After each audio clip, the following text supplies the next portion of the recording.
Big Sills, good afternoon. Finally some sports tonight, right? Finally some sports that matter. Finally some sports that is relevant.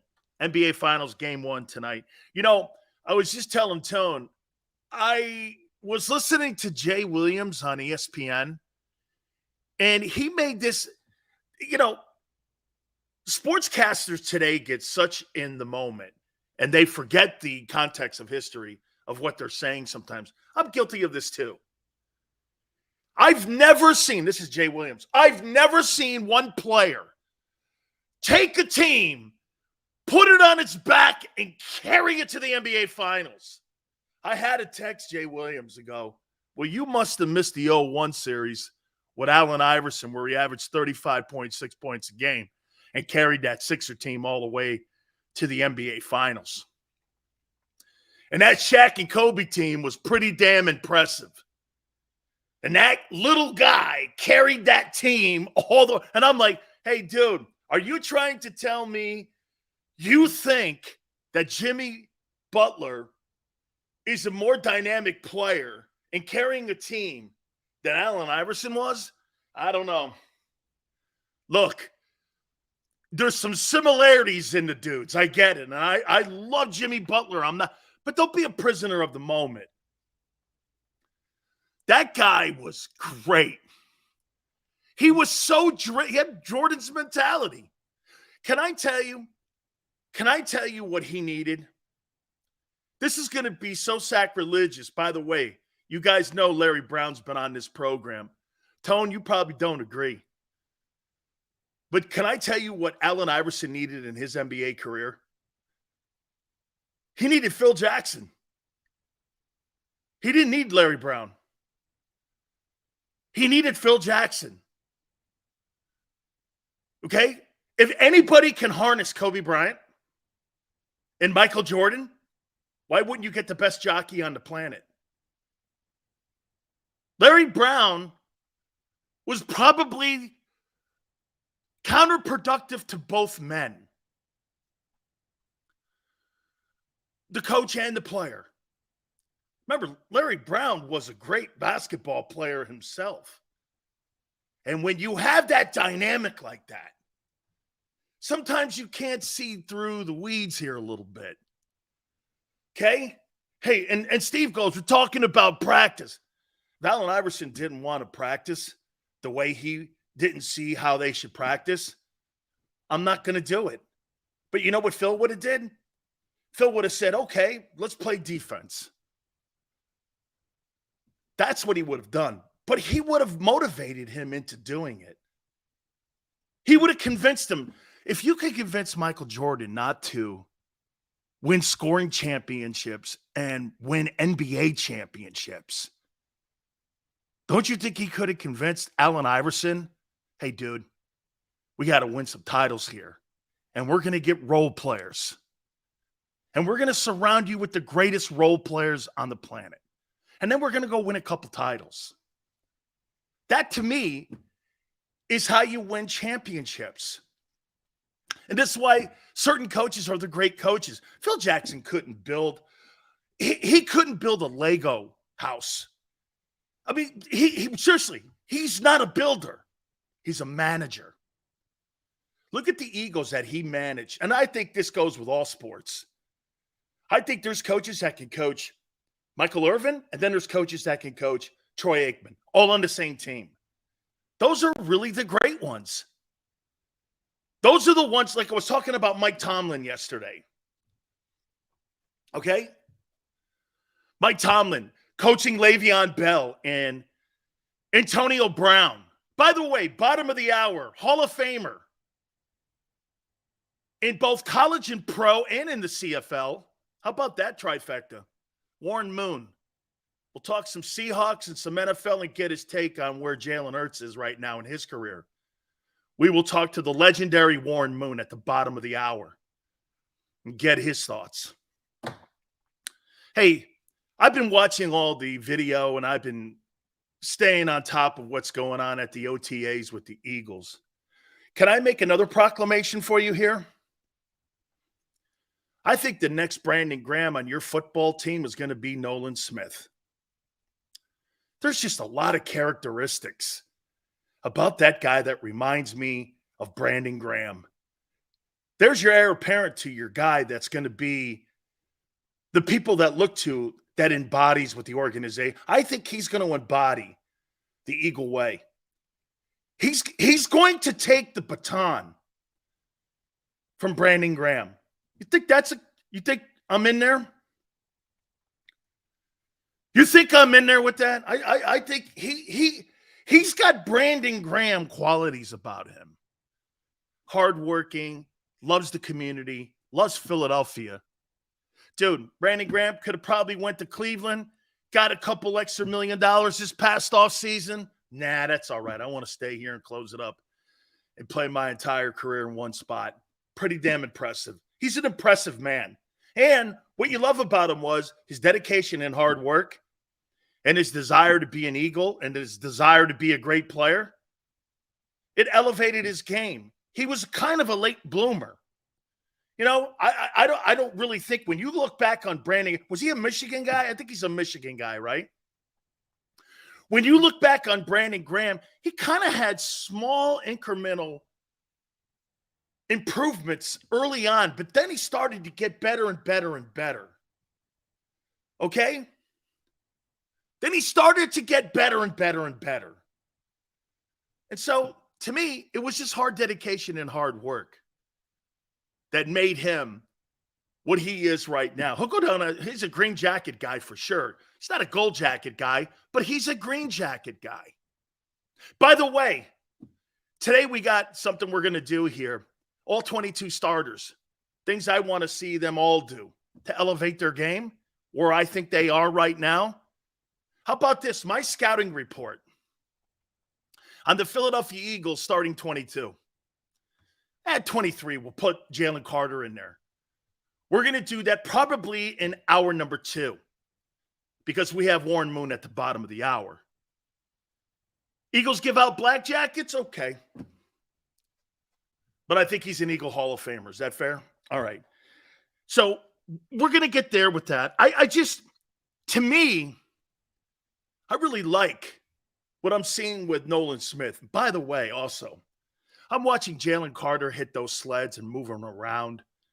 Look, what can you really tell by watching a player in shorts, a jersey, moving around? I'll tell you what I can tell. He is as athletic as all get out. That guy has got power. His hands are quick. His feet are quick. He plays under his pads. You could tell when he gets around that sled, he's low. Man, how about this? I'm going to temper my excitement.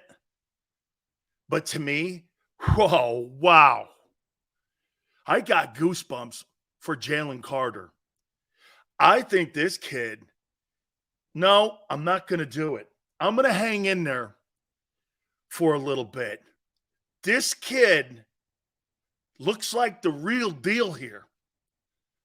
Like Adamakin Suh, Detroit kind of athleticism. Big, physical, strong. Dude, quick hands. Watch him getting around the sled. Okay? Like I said, man, remember 70% of the time this kid's going to be in a pass rush. So playing the run, I hope he's just decent at it. Because I think this guy's going to be a nightmare on TFLs, tackles for losses, getting on the second level, hits on the quarterback, shit like that. I mean, my expectations for him, by the way, watching Nolan Smith get around that horn too. Dude, I'm telling you, man, the Eagles, man, they got some.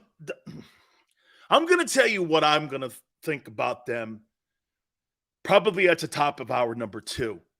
That's when we'll do my scouting report of the 2023 Philadelphia Eagles, as they're just like a month out from training camp. Bottom of, what is it, July? Last week of July, they go to training camps around the 27th, somewhere in there. Holy cow. Absolutely impressive. Watching him move. That's what I'm getting. I'm not getting anything else. Will he be physical? Yes. That's the least of my concerns. One thing about Jordan Davis, too. Nobody ever said Jordan Davis is not a physical dude. Okay? I just don't think he's as quick. This guy is cat quick. This guy moves with light feet. You know how sometimes, like Tony Saragusa and Vince Wilfork, those guys had good feet, but you know what? They had heavy feet. This kid moves around like he's a ballet dancer. Like Sapp. Like Aaron Donald kind of stuff. Early Sue. Okay? Cosmo. Seals, do you really think Carter tanked his pro day to drop to the Eagles? No. Well, Tracy Rocker recruited him at Georgia. Did he probably want to play in Philly? Kobe Dean's there. Jordan Davis is there. They interviewed the defensive coordinator. I know. I don't think he tanked because the more higher up, the more money. Okay, so no, I don't think he tanked. But I'll tell you what. If he didn't go to play here inside the top 10, would you really want to go to Houston? Now, D'Amico Ryans, would I want to play for him? Yeah, probably. Do I want to go to the Colts? No, not really. Do I want to go to Carolina? Maybe because I'm close to Georgia. Maybe. But those are all non-winning situations. You see, the one thing that the Eagles had in the top 10 was what? They're the only team that was in the top 10 that was a reigning conference champion. So there was a lot of pluses. Good players, good team, good coaches. So if you didn't go to Seattle, if you didn't go to probably only Seattle, maybe Atlanta because of Georgia. Yeah, probably think that he is very happy being in Philadelphia. And remember what we said yesterday about Howie Roseman. He probably enjoys showing up to work now because of the environment that's there. And you know what it probably does? Guys, I thought about what I told you. Hey, and by the way, CBS versus Big Sills. I'm going to do that here in a second before we get Warren Moon on. Something we said yesterday about environment and how you guys, because I was listening to Roseman talk to Chris Long the other day. I'll never forget going from the Hurricane environment where it was all positive and winning and going to the Buck environment. Man, do you want to actually hear something that's the most pathetic thing you'll ever hear in your life? Guys, this is me just telling you the truth here. And my aunt will tell you the same thing. This is going to sound so weak. Man, by the middle of the season and towards the end of the year, I didn't want to go to work anymore. I needed to man up. I wasn't mature enough to handle the losing and I lost more games in my Buck season, my rookie year, than I did in 4 years in high school and in college combined. I didn't know how to handle losing. It's one thing to win a shitload of games, but when you're losing and someone goes, dude, you're making that kind of money, don't cry to me about it. You're right. You guys are dead right. That was one of the failures. My mind again, not being prepared for the pros. Okay? Not being prepared. Being conditioned to be a pro. My situation was weird too anyway. I told you I was a Hurricane Friday and then I played against the Bears Sunday. It was really weird. But I go from extreme cold to extreme heat overnight. And I wasn't prepared for it. That's a lot of things that do you guys remember Jimmy Jackson? Tone, do you remember Jimmy Jackson from the Fab Five? He's a friend of mine. Okay. And Steve Fisher was the coach and the guys who recruited those dudes. And Jimmy Jackson and I talked about this. I think he said he went to either the Nuggets or the Sacramento Kings. And he goes, Sills, when I got to the Kings and I got to my pro destination, man, I couldn't believe the shitty environment that was in the building. And it really played on my mind. And it was part of the downfall. I was maybe one of the only people on the planet that understood what he was saying. We both didn't condition ourselves to prepare ourselves for being a professional. It's a true thing. Hey, you looking back on that, it's lessons learned. Hey, just having the strength and the quickness and the ability, dude, being a pro, it's not that easy. Paying your own bill. Hey, and I get some of you guys are out there going, are you crying about an opportunity that you blew? Yeah, I guess.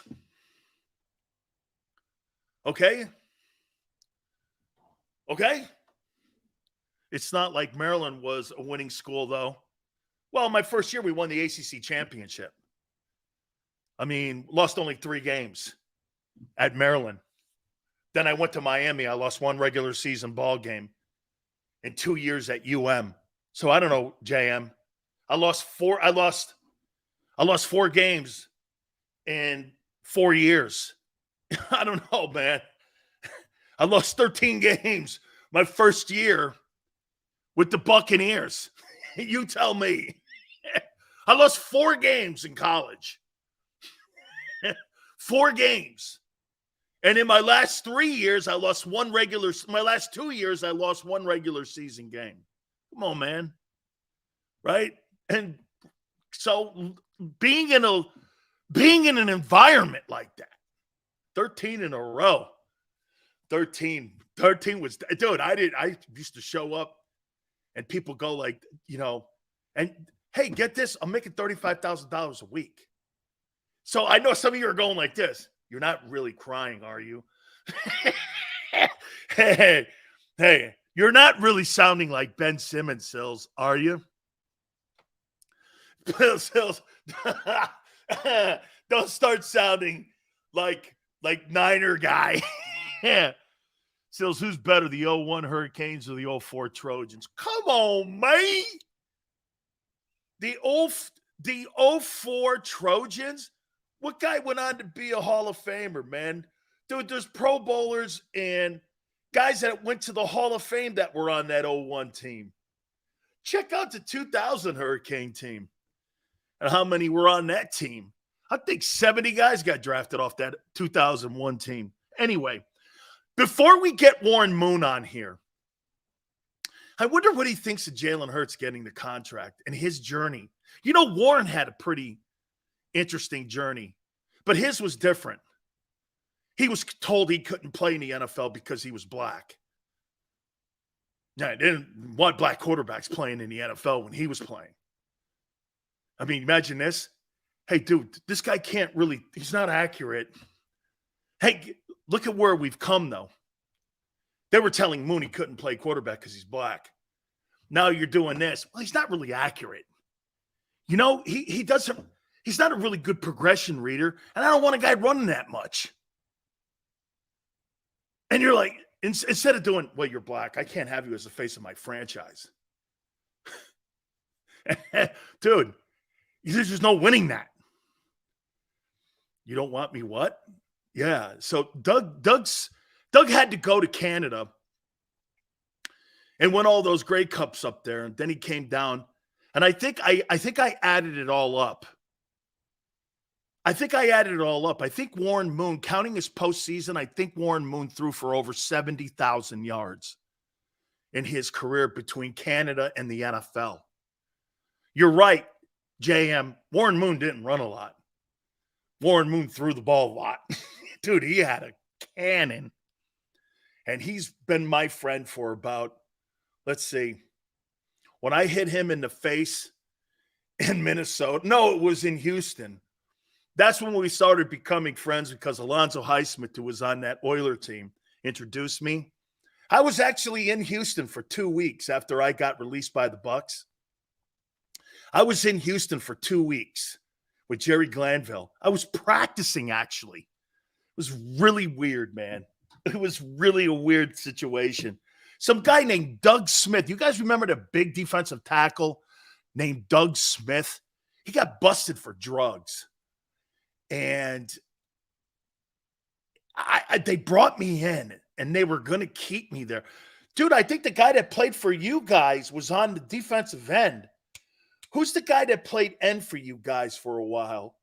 Damn, he went to North Carolina. I think he was an Oiler, and then he went and played in Philly at the end of his career. I forget who that was. But I think he was on that team. Dude, Warren Moon's a great football player. A great football player. Seals, you pick and say Amalo or Dickerson. Dickerson's a better player. All right. Let me show you something here. Before we get Warren on. So yesterday, I gave you the best rosters. William Fuller, thank you. Thank you, William. William Fuller, thank you, Chris. Fuller was on that team. That's right, William Fuller. So I gave you the best rosters on the NFL, according to Big Sills yesterday. Remember I said this. Eagles 1, 49ers 2, Bengals 3, Bills 4, Jags 5, Chiefs 6, Dolphins 7, Seahawks 9, Chargers 10. Here's what CBS, I guess CBS watches the show. You're welcome. Because what they came out with was the most, what they use, at least they changed what I did, the most complete teams. Okay. As long as you're changing it, hey, copying somebody is a great form of, it's a great flattery for us. So we appreciate it. People watch the show, and CBS did the same. We did this yesterday. So CBS came out with their list today. And let's see how much it lines up. CBS thinks the Eagles have the best roster in the NFL. So do I. So we got that right. CBS thinks Kansas City has the second best roster. I think the Chiefs have the sixth best roster. This is where CBS wants to get clicks. So you're trying to tell me you believe that the Dallas Cowboys have the third best roster in the NFL? I got the Bengals. Do you actually think the Cowboys have a better roster than the Cincinnati Bengals and are more complete than the Bengals? Do you really think that? That's it. I mean, they got the 49ers 4. I don't have the Cowboys in my top 10. They got the 49ers 4. I got the 49ers 2. They got the Bengals 5. I have the Bengals 3. They have the Bills. These are the most complete rosters. 6. I have the Bills 4. They have the Dolphins 7. I have the Dolphins 7. Remember, I did my list yesterday. CBS has the Ravens as the 8th most complete team. I don't have the Ravens in my top 10. I don't believe they have a good secondary. I think they're limited on pass rushers. Did they really upgrade? Hey, do you really think the Ravens upgraded the wide receiver core with a guy who's been hurt for the last 5 years? They drafted a guy probably more there than Beckham. I don't know what Beckham's going to give them.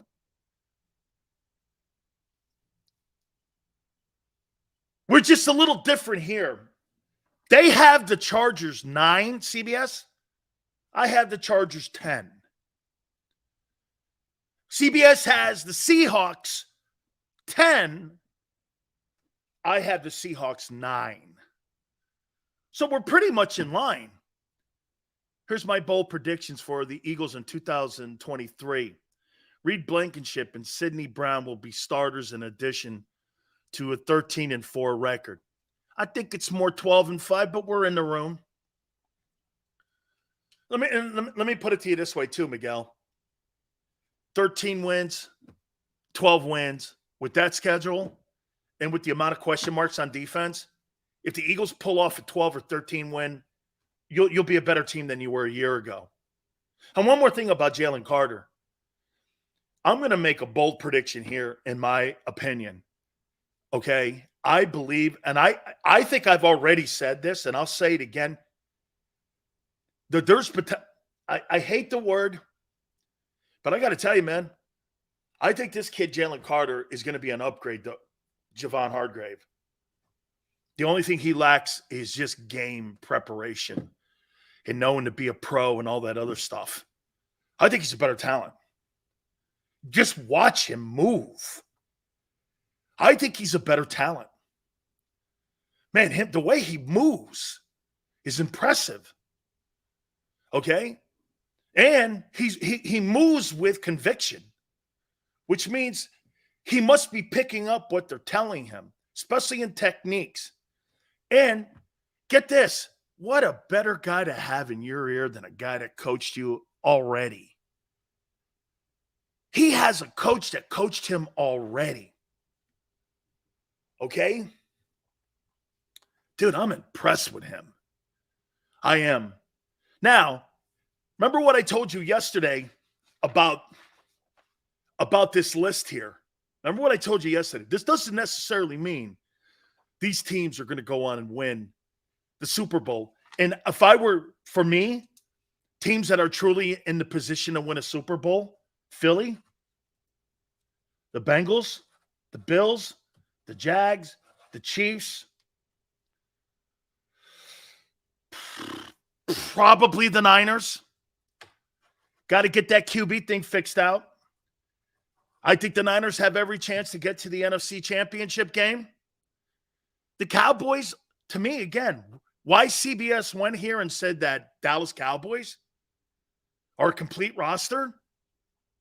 No tight end. Your right guard. Your center. Who's running the ball? Tony Pollard? Okay. Who? Your defensive tackle? Oh, you think you addressed it with Mozzie Smith? Okay. We'll see. I thought he was a third rounder. You got Skip Bayless comparing him to Reggie White. Your linebackers? Okay, I mean, I actually hearing people think that the Dallas Cowboys have the best defense in the NFL. Now, they got one of the best coordinators, I'll say, in the NFL. But for me, I'm like, I don't know. Okay, because the problem that I have with Dallas's defense is that your star football player, he doesn't show up every week.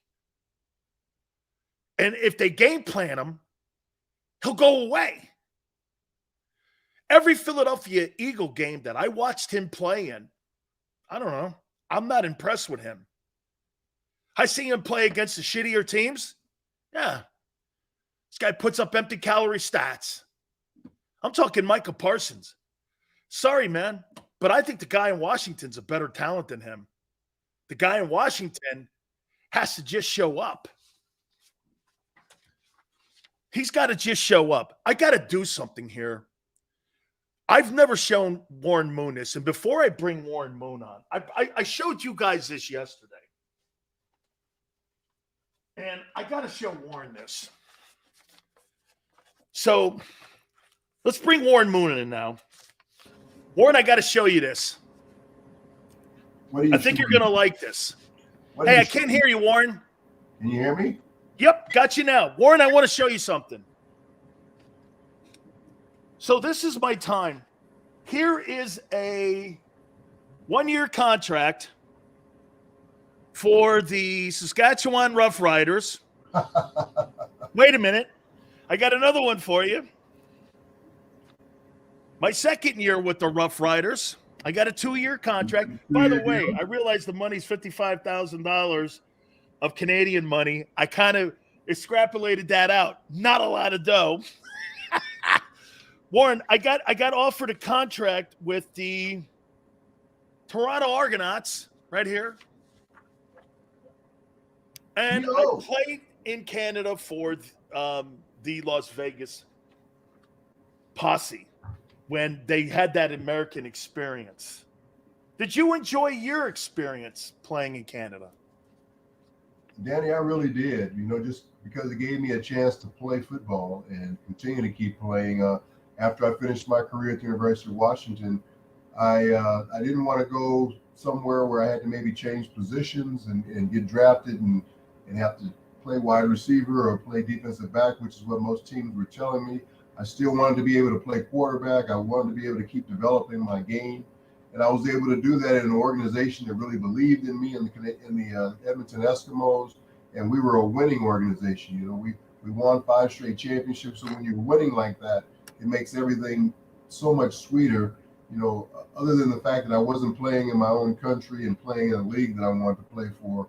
I was playing winning football and getting better and being paid very well. So I was pretty content there for the most part of my career. But then it got to a point where I had accomplished so much up there so early. I still had that itch inside of me to see if I was good enough to play in the NFL. The reason I started there, Warren, is because how much do you think that journey played in your drive and desire once you got to the NFL? Because we talk about that journey with Jalen Hurts in Philadelphia, where Jalen was not considered elite. He had his job taken from him. He told he couldn't play in Alabama, had to transfer, was drafted as a seatbelt for Carson Wentz in Philadelphia. And it just seemingly has propelled this guy. And his journey, he talks about it, how important it was in his drive to get where he is right now. For you, was that the same for you, that all those experiences played into why you had a Hall of Fame career in the NFL?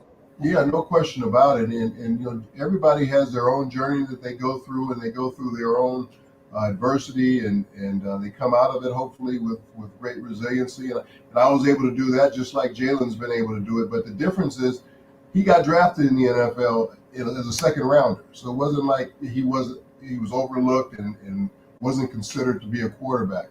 I wasn't drafted. I wasn't probably going to be a quarterback if I came into the National Football League. So my journey was a little bit different. It took me to another country where I had to play in order to play that position. And then I came back and did the things I was able to do. So everybody's journey is a little bit different. Everybody's is a little bit difficult.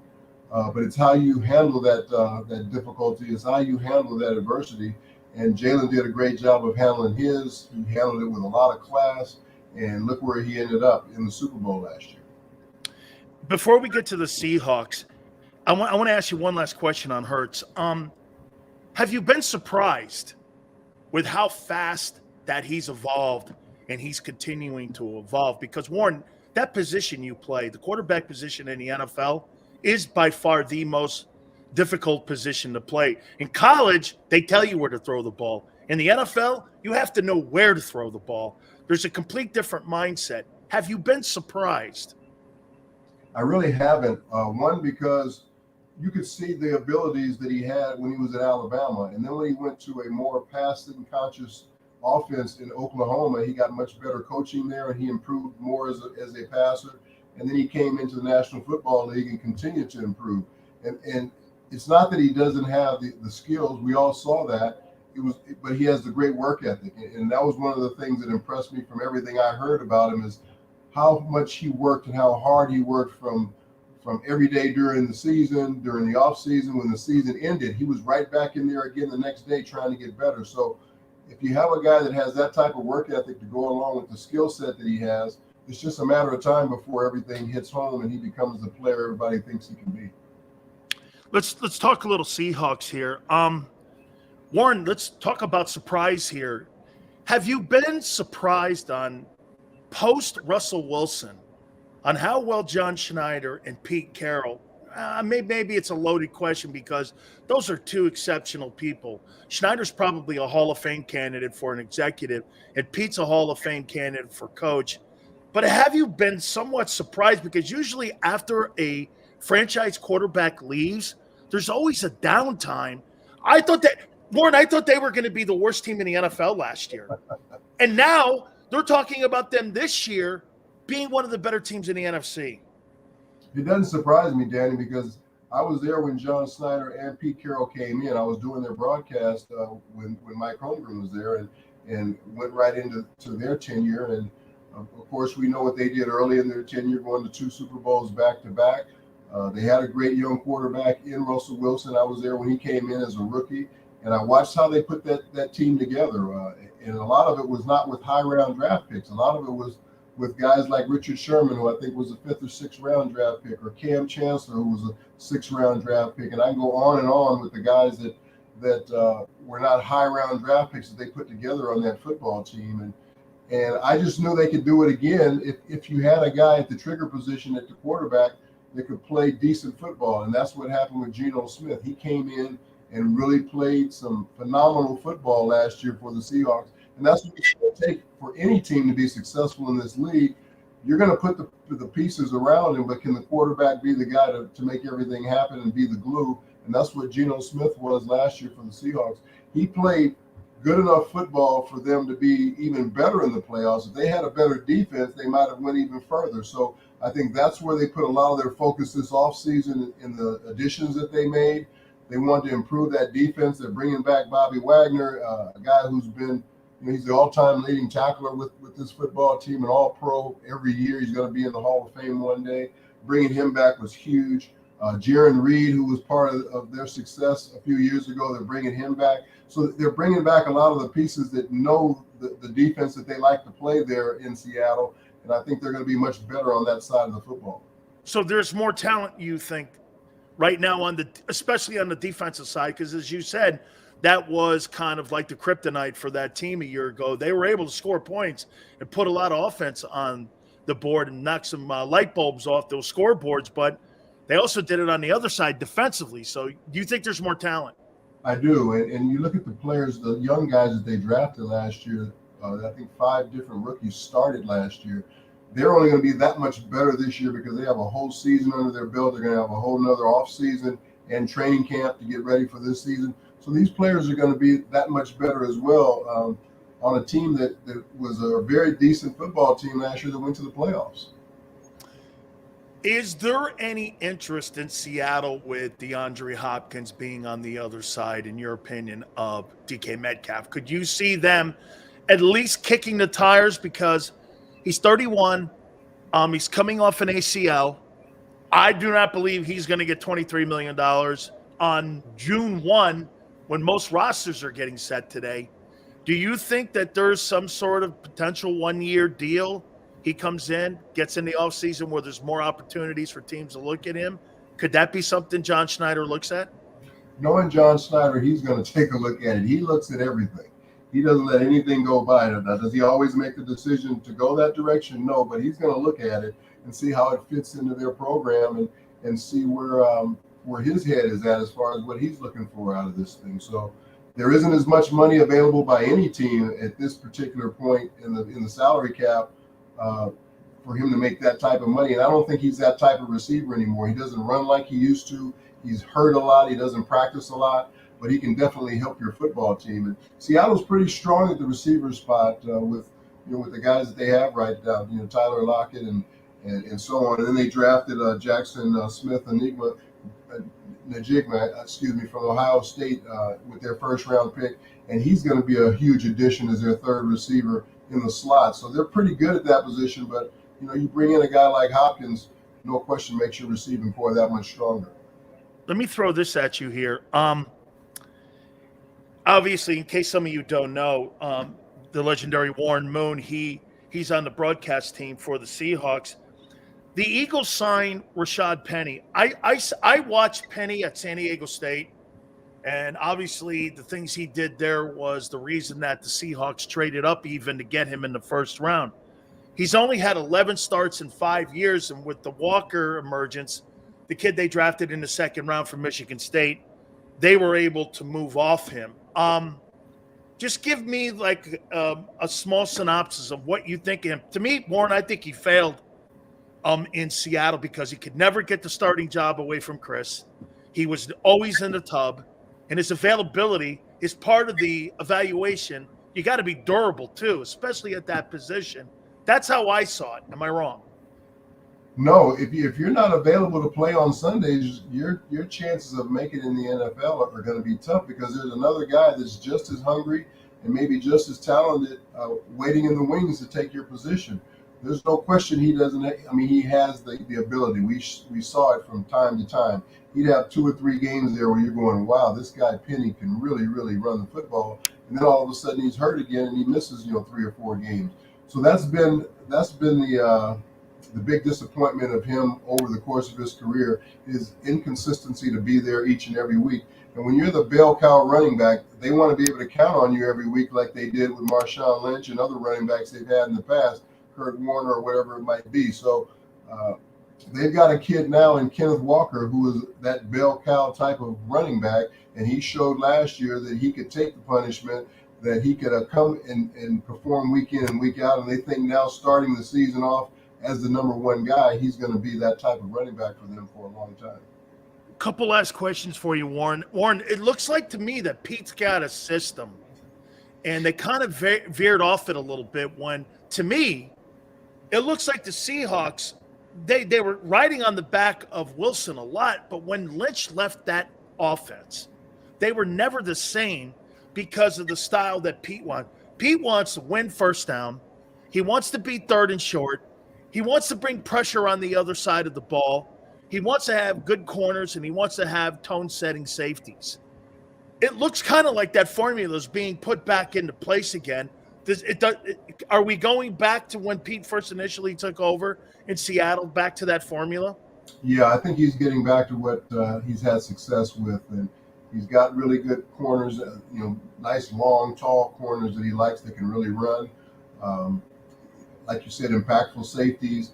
But I think the key on the offensive side of the ball is they want to be more balanced. And they got away from that with Russell because everybody wanted, to see Russell cook, so to speak. And they started getting away from the running game. And Pete wants to slow the game down. He wants to shorten the game by running the football as much as he can, eating up time on the clock, but also being able to score with big plays down the field. And that's what they got back to on offense last year. I think they'll even do more of that this year to go along with an improved defense. And I like the Seahawks team to maybe win this division. It's going to be tough because San Francisco is loaded, but their quarterback position is a big question right now with the injury to their starter. And we don't know which one of those backups, Trey Lance or whoever is going to be the next guy. So the Seahawks, I think, are right there as being the team that could be there to win that division if things don't go well in San Francisco with the quarterback. 2 last questions here. I want to sneak one more into you. I think this shows the organization, Seattle, on how they look at professional football players and how maybe there's bad blood and all of a sudden what's better for the team. The way that they handled that Bobby Wagner stuff, he left not very happy, comes back extremely happy. I think that shows you the communication skill set that's in that front office that resonates down into that locker room. Is that a fair observation? It is. They've always had great respect for Bobby Wagner, but here I think is the problem is it's almost like the Lamar Jackson situation. When a player represents himself and he has to talk to the organization about the strengths and the weaknesses of who you are, you're talking directly to that player. Now, you're not talking to an agent or somebody like that who might be able to buffer what is being said by the organization to the player. Those feelings can become bad between the player and the organization directly like that. And I think that had a lot to do with why those negotiations went the way they did last year, because Bobby was representing himself. But I think they were able over time to heal those wounds. And now Bobby's back in the organization because it's an organization that he didn't want to leave, and it's an organization that didn't want to lose him either. They just couldn't come together on the number amount, but there was also probably some bad blood because of some things said during that time. Warren, last question. Dual threat quarterbacks. I had Bruce Arians on the show last week, and he said they're here to stay. He said the way these kids are coming out of college now. And I said, this is why you're not seeing the old school North Turners any longer or the Ernie Zampese guys any longer. Because today, would you agree, Warren, a guy that and by the way, I never considered you dual threat. You were a pocket passer and you were a pocket passer. I mean, you threw the ball around the yard. I mean, you were that guy. You could run, but that's not something that you did it out of necessity to get to the sticks. But these new young coordinators, to me, it looks like the Kevin Stefanskis, the Shane Steichens, and all these young guys, they customize these RPOs now to the skill set of the player. Whereas before, Warren, you know, if a coach had a system and he had a system and you couldn't implement that system, most of those quarterbacks got eaten up if you couldn't read, understand, and they wouldn't go with the skill set. Do you think that that's been evolving now to where those old coordinators, it's not a game plan. You're building game plans around the talent that you draft instead of trying to put that talent and trying to play plug and play. Is that where we are today? Yeah, we really are. I think coaches have finally got smart enough to try and say, I'm not going to take a square peg and try and put it in a round hole. Don't make a quarterback do something that he's not capable of doing. Now they're going back to what these kids are doing as far back as middle school, high school, into college, and now they're bringing it into pro football. The RPO offense, that's what these kids are doing. They're spreading it out. They're throwing the ball all over the yard, and that's what these coaches are asking them to do. So they're going to make them do the things that they had success with in high school and college and bring it into the pro game, which I think is very smart. And then you're going to have more success early in their careers because the learning curve isn't as wide, and they can come in and really hit the ground running because they're doing a lot of the things that they've been doing since they were in grade school. So I think it's very smart what the NFL is finally doing, getting away from as much of this West Coast offense and different things that's so hard for a lot of these young quarterbacks to learn. And by the time they learn it, they're probably beat up or have been losing so many games. Now it's time to move on to the next guy. Now they're having success early because they're doing things they're used to. We got a lot of friends in Houston and we got a lot of friends in Seattle. I'm sure you have some events going on. I know your golf tournament probably is coming up soon this summer. I know you do that. I think if I'm not mistaken, that's in the Houston area. The Crescent Moon Foundation. Could you just give the folks an opportunity just to tell them what you're doing? Yeah, I have my Brothers in Arms Foundation that Vince Young, myself, and Andre Ware started, and we had our golf tournament in Houston. You were right there, but we already had it in April. A very successful event. We raised scholarships for kids that come from single mom homes like we all did. They're involved in sports. They have good grades, but just need the financial assistance. So that's something we continue to keep working on. I just gave out one of those scholarships at my high school in Hamilton High School in Los Angeles to a young lady who was involved in sports. She was a captain of 3 different teams, her cross-country team, her volleyball team, and her basketball team.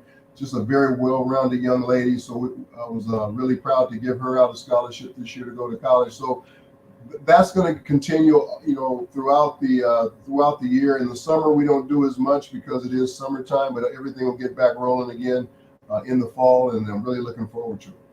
Thank you. I tell you what, Warren, that picture you sent, I think a year ago, that mural that you had, man, what a night! Warren, isn't that cool? When really people is. remember, and for you and your journey and all that stuff with the Yellow Brick Road to Success, I mean, that's got to be so awesome for you to see how people look at you today and how much they revere you. I don't think it's because you throw touchdowns. I think it's because of who you are and what you do in those communities and what you meant to a lot of people. That's got to be awesome. Yeah, it's quite an honor, to Danny, to be remembered and to be respected. And that mural went up on the side of the gym at my high school. So every time those athletes come in to get ready to perform or whatever they're doing, they get a chance, to see my face and see the things that I've accomplished, and hopefully maybe be an inspiration that one day they'll raise to that level in whatever sport they're in. So.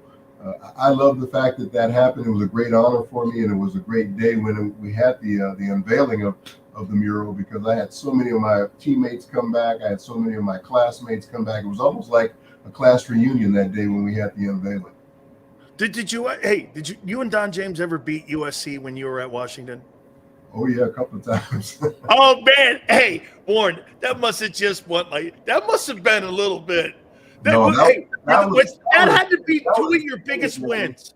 That was big because a lot of my best friends were on those teams, like Ronnie Lott and Marcus Allen, all those guys that I tried to help recruit to the University of Washington and didn't come.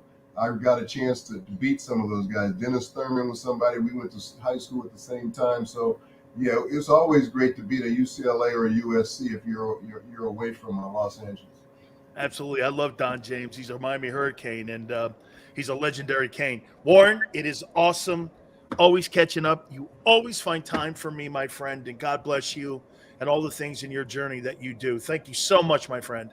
Well, thanks for having me on, Danny. Look forward to the next time we can get together. You bet. That is the legendary Hall of Famer and Hall of Fame person, Warren Moon. Absolutely love the man. And if you are looking for anything to look at the Crescent Moon stuff, you'll love it. Okay. He does a lot of work there and he does a great job on the broadcast team too. All right. Hit the like button here. We're going to continue here. And I want to say this to you about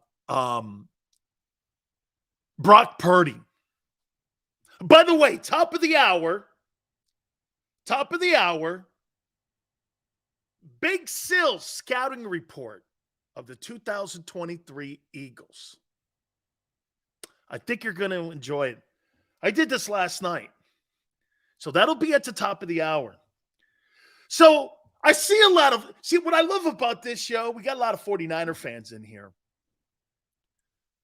So did you hear John Lynch today at OTAs? Brock Purdy is the leader in the clubhouse. Oh my God. Oh my God. What a devastating comment for Trey No Play Lance. You drafted that guy that high, gave all those first rounders up for the last player in the draft to beat. It's not just the last player in the draft. You took a turd. I don't even know if Brock Purdy's going to be a good player. Trey No Play Lance. Dude, the general manager of the team is now going public, which means this. He is now lessening the value of Lance by saying that Mr. Irrelevant is more relevant in San Francisco than the third pick in the draft? Holy shit, is that a failure? Get some new content. I did. I listened to your GM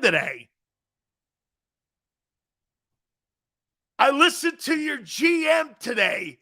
With conviction. Brock Purdy's the guy. I hadn't heard John Lynch say that. So here's your new content. Niner all day. Trey No Chance Lance. We got to come up with some new nicknames for this guy. Holy cow. Man, oh man. No Play Trey. Mr. Stiff. No, you know what his name is? Trey Drunken Miller Lance. Last Dance. Last Dance Lance. Oh my God. Is that funny? Trey Last Dance Lance. Let's get some new material for Niner guy. Your GM says your guy you picked third overall. How many? Hey, by the way, someone educate me. How many ones did they give up to get Trey Last Dance Lance? Oh, man. Hey, man, you know what, man? I don't want to hurt Niner guy feelings. Feelings is bad, man. I don't want this guy to, like, cry it all day because I already have Kyle Shanahan moaning and crying. You gave up 3 ones to get to the 3-hole for last dance, Lance? Oh, man. Woo! No play, Trey. Damn, dog. Shit. Gino Carmazzi. Jim Drunkenmiller. Trey Lance. Who's better? Trey Lance, Jim Drunkenmiller, or Gino Carmazzi? Who would you take? Hey, Niner, help us out here. Who would you take out of those 3 stiffs? Jim Drunkenmiller, Gino Carmazzi, or would you take Trey Lance? Which guy? They didn't give up 3 ones for me. They only gave up the 56th pick for me. They gave up 3 ones to get into the 3-hole to take a stiff. Shit, you would have done better with Mac Jones. Oh, man. Hating on Trey? I'm not hating on him. Your GM is. Holy shit. Dude, don't get mad at me. Get mad at your GM. Your GM called him a stiff today. Yeah. Mr. Irrelevance got the lead in the clubhouse. What? It's not even get this. Last Dance Lance is so bad at OTAs, you're not hitting anybody. He's so bad right now. And Purdy's hurt. That the GM came out and said, yeah, no, it's Purdy's gig. That's how much he must suck right now. Hey, how would you like to do this? So your last chance, Lance, and you're at OTAs right now. The guy who the GM is saying has the lead in the clubhouse is not even practicing. You're practicing with the greatness of Sam Darnold, and you're not in full gear. You're in helmets and shorts, basically running around in your underwear. And the Niners go, nah, he sucks. Oh, hey, how about this, Niner? I'll play more games in the NFL than Last Chance Lance. I'll play more than Last Chance Lance. Holy shit. Dude, this guy's a bigger bust than Ryan Leaf. Here. Trey Ryan Leaf. No, that's Ryan Leaf played a little bit. Holy shit, man. Is this guy a turd? Gino Carm. Here, Jim Drunkenmiller. I'm taking Jim Drunkenmiller over Last Chance Lance. Shit. Man. Your general manager thought he would kill the value of a player who they drafted in the first round. Shit, you couldn't get a 6th rounder for that guy now. And you gave up 3 ones for no play Lance. 1 play Trey. Wait a minute. 1 play Trey. Oh, holy cow. But he's a triple threat. What an athlete. Yeah. Holy shit, man. This guy's some athlete, man. He's as good an athlete as Carl Lewis. Okay. Hey, he's a great athlete. Holy cow. This guy goes into the Hall of Quarterback Stiffs. Dude, Brandon Weeden was better. Josh Rosen was better. Wow. The guy in the clubhouse who's hurt, can't play, won't play for the first 2 weeks of the regular season. He's our guy. What about the guy you gave up 3 ones for? Yeah. Yeah, we couldn't move him. We tried to move him to the Birmingham Stallions. The Birmingham Stallions of the USFL went, nah, we're good. Holy cow. Jeff Garcia's better. Holy cow. Congratulations. You're now in the land of continuing motion of stiff quarterbacks. Hey, that's some evaluation, Niner guy. Okay? Holy Jesus criminy. 3 ones for that. Dude, you know what I would do? I would play him until that guy blew his knee out. At least get something out of him.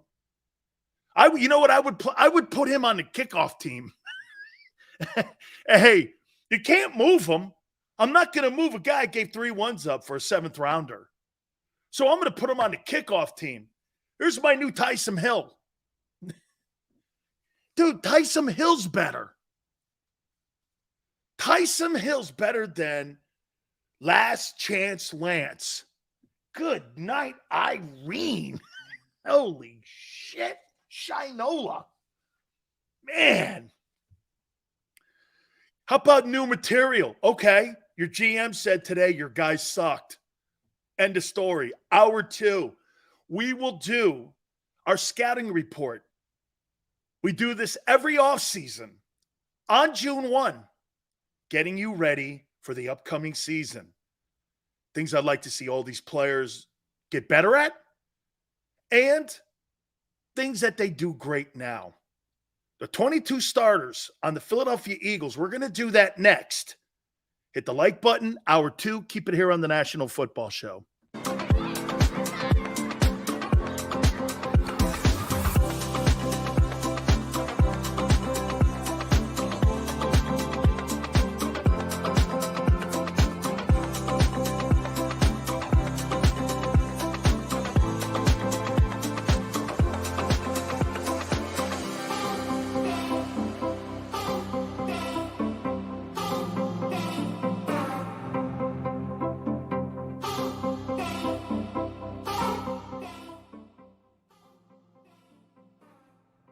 Heading down the shore, have a ball once more.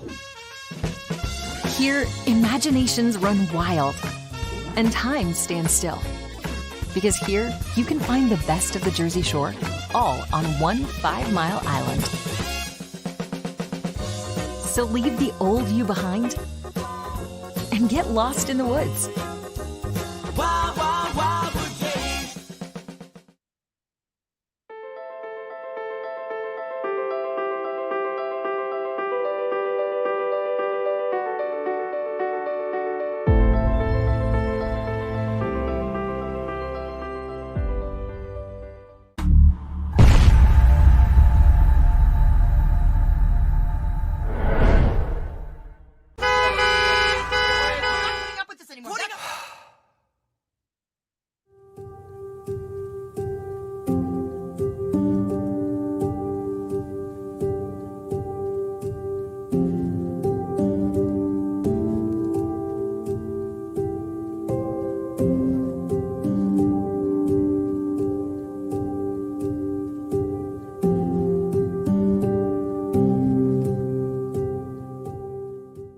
Score and save in southeastern PA and Delaware with Colony Pools this football season, and let the experts close your pool with a custom Merlin safety cover in green for the birds. And if you join our Winter Watch team, we'll give you another 20% off, and Colony Pools will handle it all. Keep your tiles on your pool, not in your pool. Fly with Colony right now, Birds fans. Visit flywithcolony.com. Hi everybody, my name's Jason Lombardi. I'm an inspector at DryTech. At DryTech we offer 3 major services, the first one being basement waterproofing. The second service we offer is foundation and structural repairs. And then the third service that we offer is mold remediation. If you feel you are having a waterproofing issue, give DryTech a call or check us out online.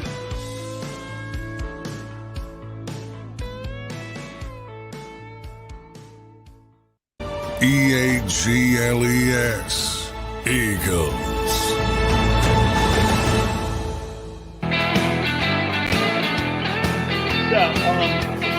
KFC. I'd like to place an order on a 3-piece Purdy wing with Hassan sauce. Yeah. Yeah, a 3-piece Purdy wing. Yeah. You know, the nuggets that you have. Yeah, it's a broken wing. Yeah, that thing with the Hassan sauce. Yeah. Good. 30 minutes? No. How about more like 3 minutes? Because that's how long it lasted. Oh, good. Okay. Yeah, okay, thank you. Yeah, no. You don't have to call John Lynch. Believe me. He's got enough to worry about with Last Dance Lance. I'll talk to you. Goodbye. Oh, yeah, wait, can I, hey, well, because it's San Francisco, can I get a white wine spritzer?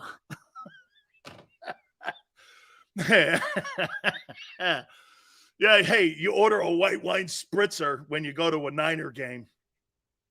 Most ballparks, you order beers. Could I have a white wine spritzer? Thank you. Some crackers and cheese. This is a football game, guy. Yeah. All right. Oh, man. Holy cow. Are you kidding me, man? Is there anybody ever healthy in that place? A lemon seltzer with a twist. Oh, yeah. Can you do it? Hey, wait a minute. Levi Stadium is the only stadium where you get an umbrella in your lemon seltzer. You get an umbrella in it. What's this? You get an umbrella. Hey, can I have a drink? Yeah, we have like lemon seltzer. The guy comes in, he's got a bamboo thing there. You're like, bro, what is this? This is a football game. Give me a break. Hey, we lived up there for 5 years, James. I actually enjoyed it. Okay, we did. I actually enjoyed living in the Bay Area. It was all good, man. Some of the best views on the planet, especially when you go across the bridge and shit. It's all good. Both bridges. Coldest place I ever went to was Alcatraz Island. Anyway, I am going to do my scouting report, June 1. Every year we do this. For your upcoming season on every player. Jeremiah, thank you. Sills, Purdy going to be Jimmy 2.0. It's funny you bring that up. Couple points before we get to that. Here's Garoppolo's record. As a member of the San Francisco 49ers, they fired a guy this year that's 38-17-0 and took their team to a Super Bowl. Overall, Garoppolo's 40-17, not counting the playoffs. Do you know he's missed 50 games? He's missed more games than he's played in. That's ridiculous. That's why he's not in San Francisco anymore. I mean, you miss 50 football games. And your time in San Francisco, shit.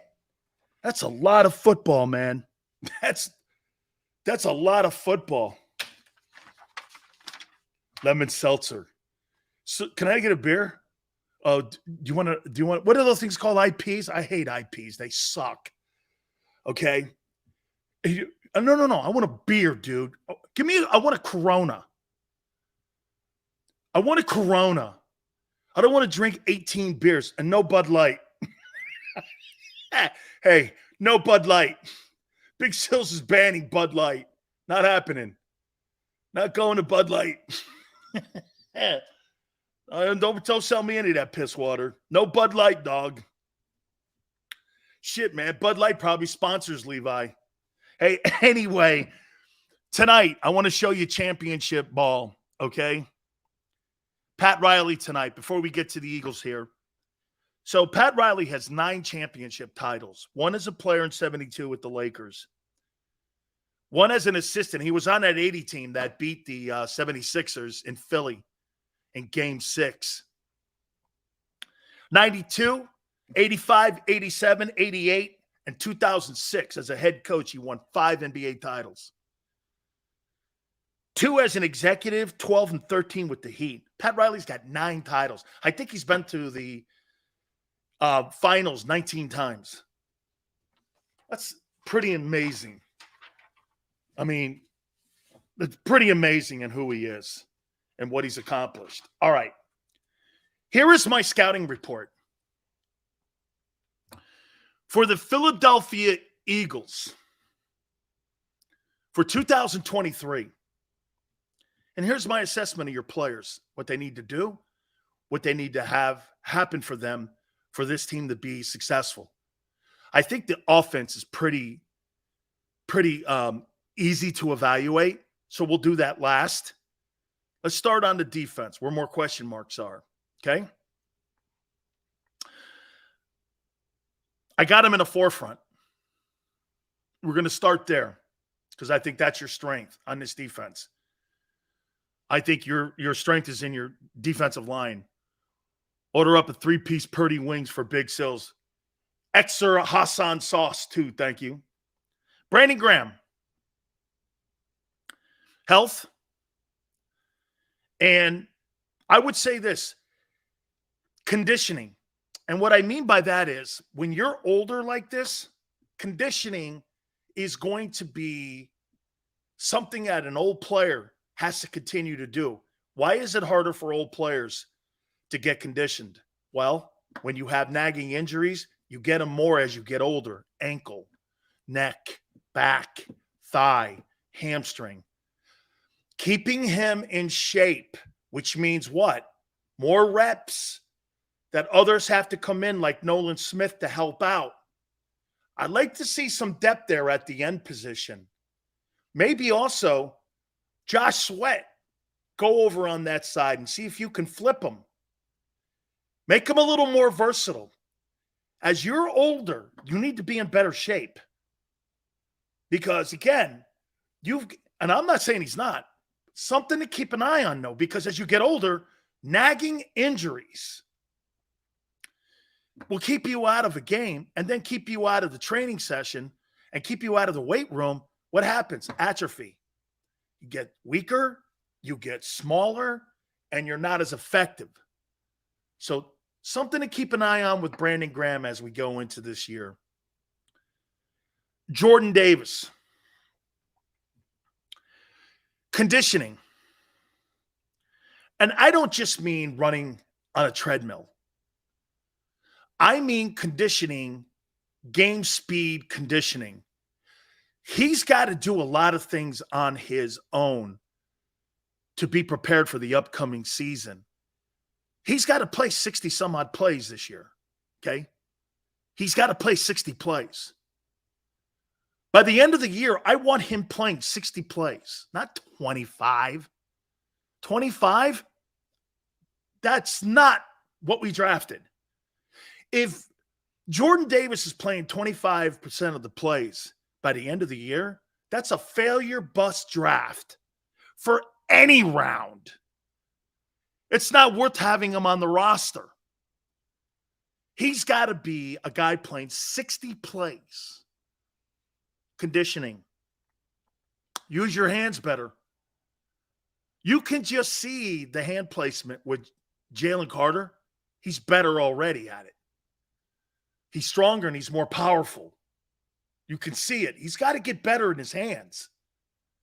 Got to play lower. Get down a little more. Play under your pads. Got to bend over, kid. College, you could beat the shit out of people. Okay? You can beat people up against Vanderbilt. You're not doing that in the NFC East. Fletcher Cox. Conditioning. Just be in great shape. You're getting older. Be in the best shape you could possibly be in. Fletcher doesn't really need to do anything. He's seen it. He's done it. There's nothing that's going to shock him. His preparation is always great.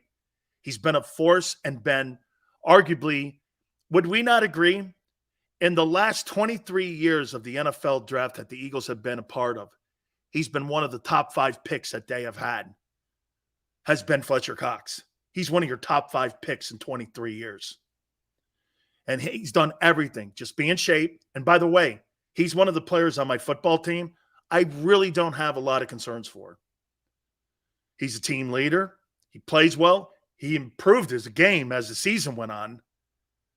And so to me, really, if I was to give Fletcher Cox a grade from last year, it would be for what he was, it'd be a B+. At the beginning of the year, I thought his best days were gone. He was playing C- football. By the end of the year, he had elevated it to B+. He was playing really good. When they got some help for him, and they gave the more rest, didn't you see it? The more rest that Fletcher got, the better he was on impact plays. So that's something to look at if you're Howie. Do you have enough depth there for Fletcher? Fletcher's a key important, and he's a key piece to this. Can't lose him. Then you're relying on a lot of not experience and guys that, I don't know, you know what I mean? You don't want to lose him. I put Jalen Carter under him. And I put this in here. Be ready to be a pro. What's that mean? Don't practice anything half speed. I'm watching him go through drills. Everything is game tempo. He's doing everything fast. I love that. That's a mentality. How many times? Let me give you guys a great example of this. I went to a Charger camp, I don't know, 5 years ago. And I was in San Diego with the Chargers. And I watched guys just lollygagging the drills, walking to the next drill, walking to the next technique session. I was like this team will not win ball games. And this team will not win ball games that matter. You know what they don't practice? They don't practice game tempo. You know why certain teams get out of the gate and you're wondering why they always get scored on and they're slow starters? Because the game speed of the game, it shocks you because you never practiced it. If you're walking, think about this. It's some teams in the NFL, they'll jog to get in shape. Some teams will sprint to get in shape. When you play in an NFL game, it's a sprint. And when you've been jogging the whole offseason, you're not used to the game tempo. You're not used to game tempo. Game tempo is a big deal. That's why some teams start fast. That's why some teams scrimmage during the season. It's not because they want to beat their guys up. They want to keep that game tempo going. Okay? Practice like you're playing a game. Yeah, everything you do in practice should have a game mentality and a sense of urgency to it. That's what my advice to him would be.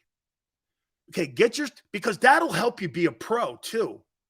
It's not so much about hitting. It's about seeing the speed of the game.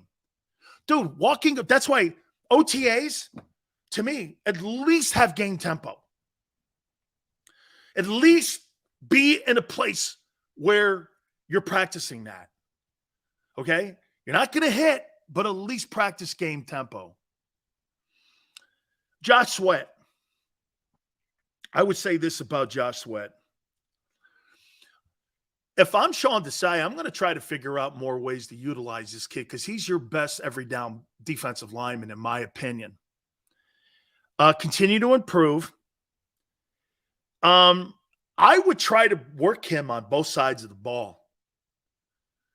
Both left tackle, both left end and right end. I would try to get as much out of him as I can because he right now is one of your guys that you don't have to take off the field on first, second, or third down. You can keep him out there. He's a good-looking football player. Can I tell you who he reminds me of? The guy in Carolina, Brian Burns. That's not as great, but he reminds me of that guy, Josh Sweat. Good feet, rangy, tall, 252. I mean, sets the edge well. Continue, Mike, sure you keep that outside shoulder too. Sometimes, again, because of his weight, when they put a tight end over on him, they can move him off the ball a little bit. Like if they do a power set on him and the tackle gets out to his outside and the tight end chips and goes to the linebacker, they could chip him sometimes. So just make sure you keep your outside arm free. Okay, just a little bit more work on that, but he's evolving into a really fine ball player. I didn't think this highly of him last year. I did not. I didn't think that highly of him. I thought he was decent. Now he's turning into something that I think could be special, like the kid in Carolina. Remember something, the Rams offered 2-1s for that guy in Carolina, and Carolina went no. Carolina said no to 2-1s for Brian Burns. Nah, we're going to keep. They could be one of the major reasons was because they were so far out because the Rams don't have current number 1 draft choices because they've given them all out in the Stafford deal. So I like Josh Sweat. There's a lot to work with there. Nicholas Morrow, interesting. This is what I would say about him. I went back and watched his season last year with the Bears. Was it terrible? How about if I use the word for Nicholas Morrow last year? It was unimpressive. It was like Kirk Cousins' statistics of 100 tackles. However, he did show this. Doesn't make a lot of false steps. I see why Howie put him on the team. He doesn't make a lot of false steps. He is smart. And I would say this. He's your most experienced linebacker right now. Just keep getting more knowledge of what Desai wants to do. Watch a lot of last year's game film. I would study as much as I possibly can and just get more knowledge of what's being asked of you, because his experience is going to be vital in the development of Nakobe Dean, especially when you have so many young football players at that position. Okay? He's a player that's got an understanding, because not only did he play in Minnesota, but he played in Chicago, obviously. So he's been around and he knows how to prepare as a pro. And that's one of the reasons why I think Howie brought him in too, is that he can understand different sets. He played in a 43-34 and a bear front. He's played in all those fronts. So he understands the Fangio style of defense because he's played in them. I think it's a really smart addition to the team. It's not an upgrade from TJ Edwards, but it's smart. It's calculated. The more you look at it and the more you look into the history of the player, see, it's one thing just to go like this. Nicholas Morrow played on one of the worst defenses in the NFL last year in Chicago. It's true. But if you look at, played with Fangio, it's a Fangio-style defense. He's played in the pros for a while. He understands fronts. He understands looks. He knows power side, weak side, strong side, brown sets, red sets. He knows weak side seam. He knows cover 2. He knows banjo coverages. He knows all that. So it's important to have that out there. So, will he kill you? Probably not a lot. He's just not exceptional. Okay? Dean. I heard that Dean's got the green dot. A lot of responsibility on that you have the green dot at OTAs. That doesn't necessarily mean he's going to start the season with the dot. They're trying to give him confidence now, and this is a great time to try to give Nakobe Dean confidence. Knowledge of the game has to be front and center here, especially when you're going only 6 OTAs and then you got minicamp. Me right now is watching his steps. Does he have false steps? Does he have recognition? Does he know how to slide the fronts? Does he know what he's looking at?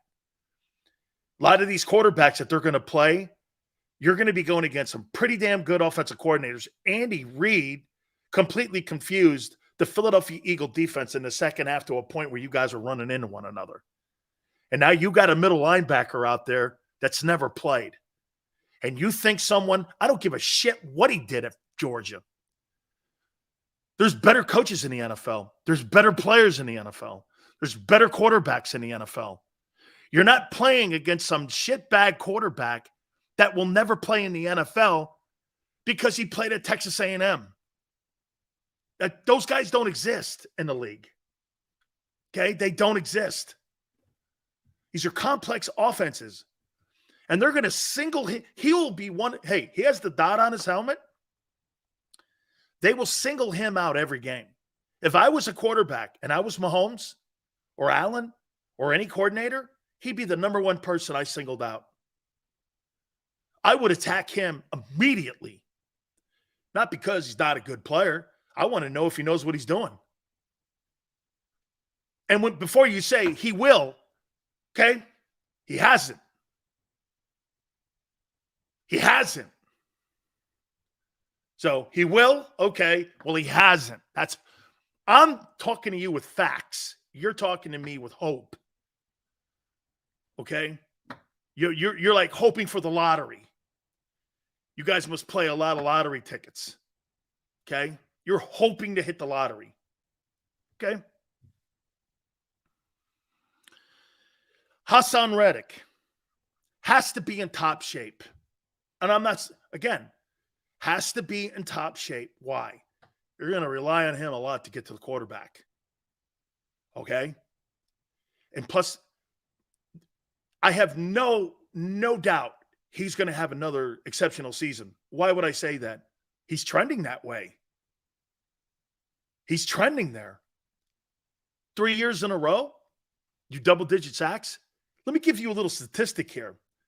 There's a reason Jadeveon Clowney doesn't have a job. You know why? He's never had a double-digit sack season in his entire NFL season. In his entire NFL career, the number one overall pick has never had a double-digit sack season. Hassan Reddick has been more formidable in the NFL than Jadeveon Clowney has. He's been a better player.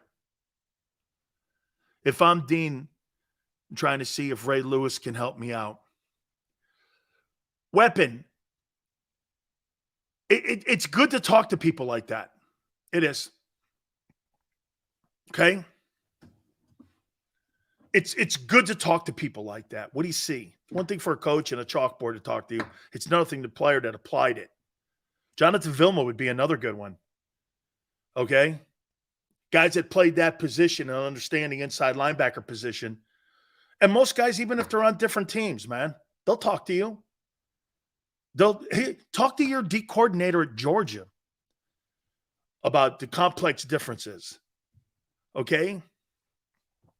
I have no problem with that. Shit, Peyton Manning and Tom Brady, early on in their careers, they reached out to Joe Montana, asked him things. Jeremiah Trotter, sure, no problem with any of that. So Reddick is going to be asked to do a lot. I like to, again, here, watch this. I'm not going to ask him to be a better. Seth Joyner would be spectacular. Way to go, JM. Ask Seth. Seth will help you too. If you could take, and plus you probably got tough coaching at Georgia, ask him. I'm sure Seth will help you. I'm positive he would. He wants to. I'm not going to ask Reddick to be a better tackler or cover guys. I am not doing that. There is no reason for it. Why would I take his number one skill set thing away from him if I'm Sean Desai and put him in a position to fail? Why would I do that? I'm rushing this guy as much as I can, and I'm making sure that I have him for 17 weeks. He's like your Scud missile on your defense. And I would make the point to you right now, he's your most impactful player on defense. So you got to do things to protect him. Don't let tight ends beat on him either. Put him on the weak side. Why, especially early on in the year, why would you have that guy rush off of a tight end and having a tackle double team him? I don't want him doing that. I want him one-on-one as much as I can. You understand that that's the key to this whole thing, is putting your best pass rusher in a situation where you're one-on-one. You don't want tight ends beating and chipping on him. Again, he's not also the biggest guy, but he's a pro, so he knows how to evade it. Okay? Just don't let tight ends keep banging on him. War of attrition wears them out. It hasn't. Let's just make sure it doesn't. James Bradbury.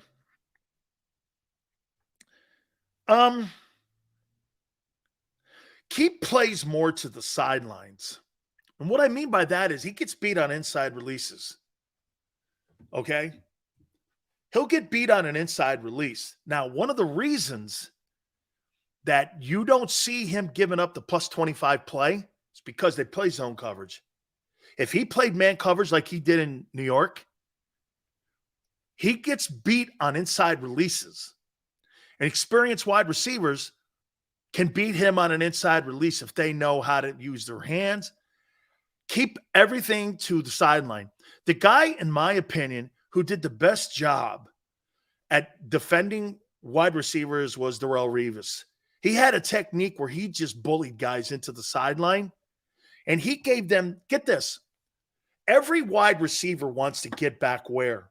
To the inside. Why? There's more field to work.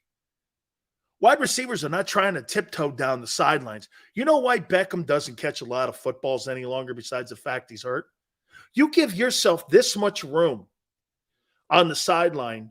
If you're walking down that sideline, dude, defensive backs, especially corners, they want you to go towards the sideline. They want you to go there because why? You're limited on a ruler. Okay? You're limited on the ruler. When I come back inside, I got more of the field to work with. Now, what happens when you got more traffic coming to the play, which means you get taken out. But you don't have to worry about in today's NFL. Defenseless receiver, guys get big hits, they get flags. Just got to be a little tougher in there. A lot of receivers in the NFL, they go towards the outside and they make their routes towards the sidelines. Man, you're playing right into a corner's strength. Revis would push you to the sideline, give you this much room to operate, and your percentage your percentages of getting, what do you think is a higher percentage of having completions on this or this? So he gets beat, and teams know that. So that's why he turns his shoulder, but he gets beat on that inside release sometimes. That's only when they're kind of trying to play that stupid kind of press zone, which is kind of a half-ass. Dude, you're either going to play press or you're not. You're either going to bleed to death or you're kind of bleed to death. What are you going to be? So when you're playing center field, you don't get a lot of free releases to the inside on you. Okay? Yeah. I think Miami, he's going to have an issue with Tyreek Hill because he makes those go routes and does that inside release. Okay? He does that. Sills got fired for a bounty. Yeah, it was a joke. It was on me, though, because nobody in this stupid world could take a joke. Yeah, it was FSU Miami, dude. Cobra, you're right. Congratulations. You can Google. Google. All good. Terrell Edwards. I would say this to you. Knowledge, again, new dude coming over. Keep understanding what's being asked of you. Okay? Look, and Barrett hit on this a couple months ago, and I'll do it again. Does he have more knowledge of the slot corner position, safety position than what CJ did? Yes. Is he a better upgrade than Gardner Johnson? Absolutely not. Absolutely not. However, he understands the position better. But see, Gardner Johnson's ceiling, you don't know what it is. You kind of know who he is. And so did the Steelers. That's why they blew him out. Okay? And Joey, I like him too. He's not going to kill you. Smart pro, played in the Pittsburgh organization. He's not going to kill you. Okay? He just has to keep understanding. Again, this is work for him when it comes to chalkboard shit. Okay? this is more chalkboard stuff for him. Slay, I would say this: health and conditioning. And this is where I say conditioning. I thought Darius Slay ran out of gas at the end of the year. I thought when he got to that Super Bowl, he was out of gas. Okay? Here's my issue that I have for Darius Slay. How can you be out of shape when they didn't ask you to play any kind of man coverage? How could you be out of shape? Now I know why, because that's why when you were asked to do it, they knew it. They threw the ball at it. They started throwing the ball his way. If you look at the second half of the season, teams started going his way because he didn't keep himself in shape. I didn't think his conditioning was very well at the end of the year. And when he got into the Kansas City game, they were attacking him. I mean, dude, Jalen Ramsey got beat a lot last year. Well, I started to see a little of the Jalen Ramsey on Slay a little bit last year. Like the last 6 games of the year, very unimpressive. Very unimpressive.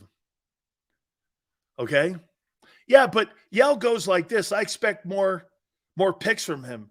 How could you expect more picks from a guy that plays in a zone? You're just going to wait for high flies? Dude, the great corners that get picks play man. They don't play zone. You're sitting out there waiting for high flies. If you basically, that's what it is. You're playing center field. You're just playing center field if you're Slay or you're Bradbury in that style of defense. That's why you guys hate it. Because they're just playing center field. Your corners aren't going to have high volume of picks. Your safeties are. And maybe your linebackers. Your linebackers didn't get any picks because they couldn't cover anybody a year ago. Okay? Seals, you hyped up today so much. No cuts so far. And I know, hey, that's good. Keep an eye on that. Keep an eye on that for me. I know Tone is too. Today's June 1. You're going to start seeing guys. Keep an eye on what's going on in Minnesota with Dalvin Cook. Okay? Keep an eye on Dalvin Cook, Ryan Tannehill, Budda Baker. They see, they cut Hopkins to keep Baker. They're not going to. The reason they cut Hopkins, they looked at it and said, we're going to keep Baker. We're going to cut Hopkins. That's what they did. Picks are nice, but fans have to realize they aren't a true barometer of how good a corner is. It is. It's true. By the way, one of the things you always have to remember, you know that differential in turnovers that teams look at, teams that have the best turnover ratio or the teams that traditionally have great years. See, personally, I don't think you can scheme for that. I think that's luck. I think some teams have more turnovers than other years.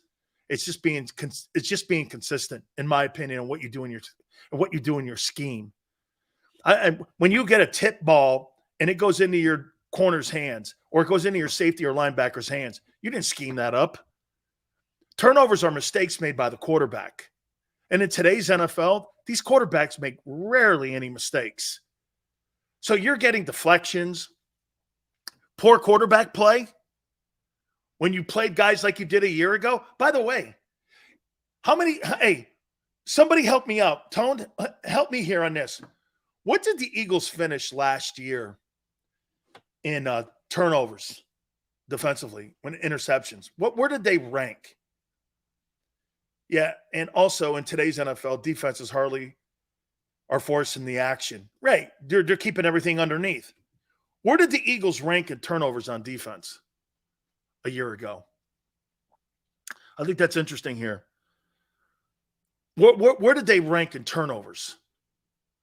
They were top 5 in turnovers? Oh, because the kid had 6. They had 6. Did they get a lot of fumbles? Did they? Okay.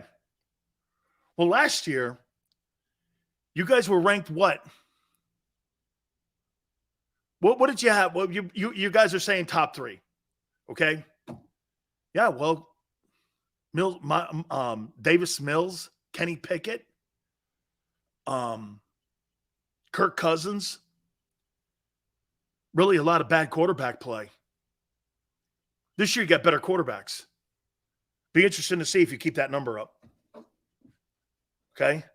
Slay had 4, not bad. That's really good, actually. And Slay having 4 INTs in a zone coverage is pretty incredible, actually.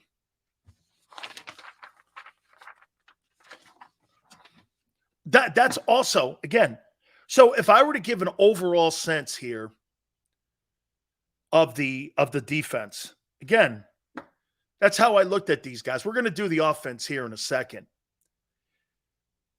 The most important person on this defense is Reddick because he puts pressure. I would say this, if I had to rank this defense in importance for this year, for this team to have really great success again, it would be Reddick, Sweat, Dean, Slay. Oh, by the way, I didn't say Sidney Brown. Let me do Sidney Brown here. Sidney Brown, I think he's going to be your free safety. Knowledge, conditioning, being in game-ready shape. That doesn't mean running on a treadmill. That doesn't mean putting miles in. That means having yourself prepared for the speed of the game. When I say conditioning, I'm not talking about running on treadmills. Running on treadmills, that's not football. I'm talking about game speed shit. Do everything at a high tempo. Everything, burst, quick starts, everything. Okay? Just be ready. And I look down here. Game tempo, conditioning, and knowledge for Sidney Brown. I'll tell you who else I would talk to. I talked to Lovie Smith a little bit because they play a little of that banjo coverage back there. I talked to Lovie. Lovie recruited him. Hey, what am I looking at here? What's the most important thing you think I'm looking at here with this Eagle defense? And I would talk to him. Lovie Smith's a better D coordinator than Vic Fangio. So I would have no problem reaching out to him. And from what I understand, Lovie's not doing anything right now. He's living in Tampa. Just reach out to him. By the way, Sydney, in case you're watching, because we know people at the NovaCare, I've got Lovie's number. And if you need any help, I'll hook you up. We'll do the offense next. So that's how I see, and that's my scouting report for the defense for the 2023 Eagle season. We'll do the offense next. Please hit the like button. I love you recruited Brown, right? Yes. As a matter of fact, did you notice 3 guys in that secondary at Illinois all got drafted? Why? Because Lovie recruited them. Lovie recruited them. Lovie Smith is better than Vic Fangio. I'll take Lovie any day. Count the rings. Keep it here on the National Football Show. Do you stream on a Roku, Fire Stick, Google TV, or Apple TV? Now you can watch 6ABC 24/7 with the 6ABC Philadelphia streaming app. And the big story on Action News? Search 6ABC Philadelphia and start streaming today. Go to get your game on. Go for the beers. Go for the cheers. Go for the hit and the hits. Go for the stakes and the stakes. Go to get your parlay on. Go to get your party on. Go for the scene. Go for the screens. Go for the gallery. Go for the win. Go to Ocean. Visit theoceanac.com to plan your visit. The greatest fans on earth. It's a bold statement, but would you expect anything less from Philadelphia? 58 years of heartache creates a toughness, a grit, a resolve not found in most. Sure, our prayers were answered, but now that we've had a taste, we're looking for more. Pondley Hockey, official partner of the Philadelphia Eagles.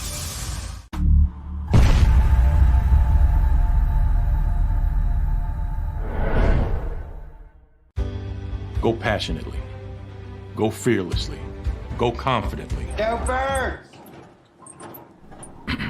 Go confidently towards your goals with First Trust, Philly's hometown bank for nearly 90 years, and the official bank of the Philadelphia Eagles. We're focused on getting you over the goal line. So go with conviction. Go with trust. Go Birds! And go forward with us by your side. First Trust Bank, the official bank of Philadelphia Dreams. Oh, and go Birds. All right, did you know I was the mommy slam dunk champion? Really? Yes, really, don't sound so surprised. Let's see it. Oh, you're ready. All right, here we go. Let's hear the crowd. So go to right, I go to left. Fake a mom. Mama, go up, mama! She did it. Again? You can't avoid gravity, but United Healthcare can help you avoid financial surprises by helping you compare costs and doctor quality ratings. United Healthcare. Uh-huh.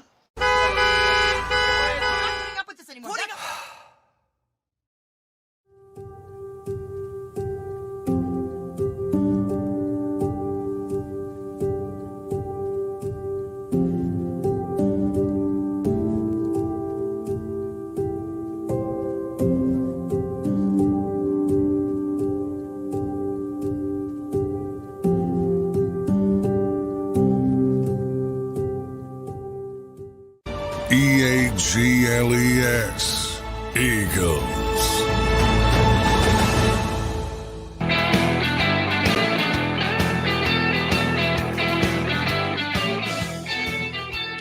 Big Sil's National Football Show. Appreciate you coming aboard. I posted a picture over on my Twitter page of me and Raheem Morris.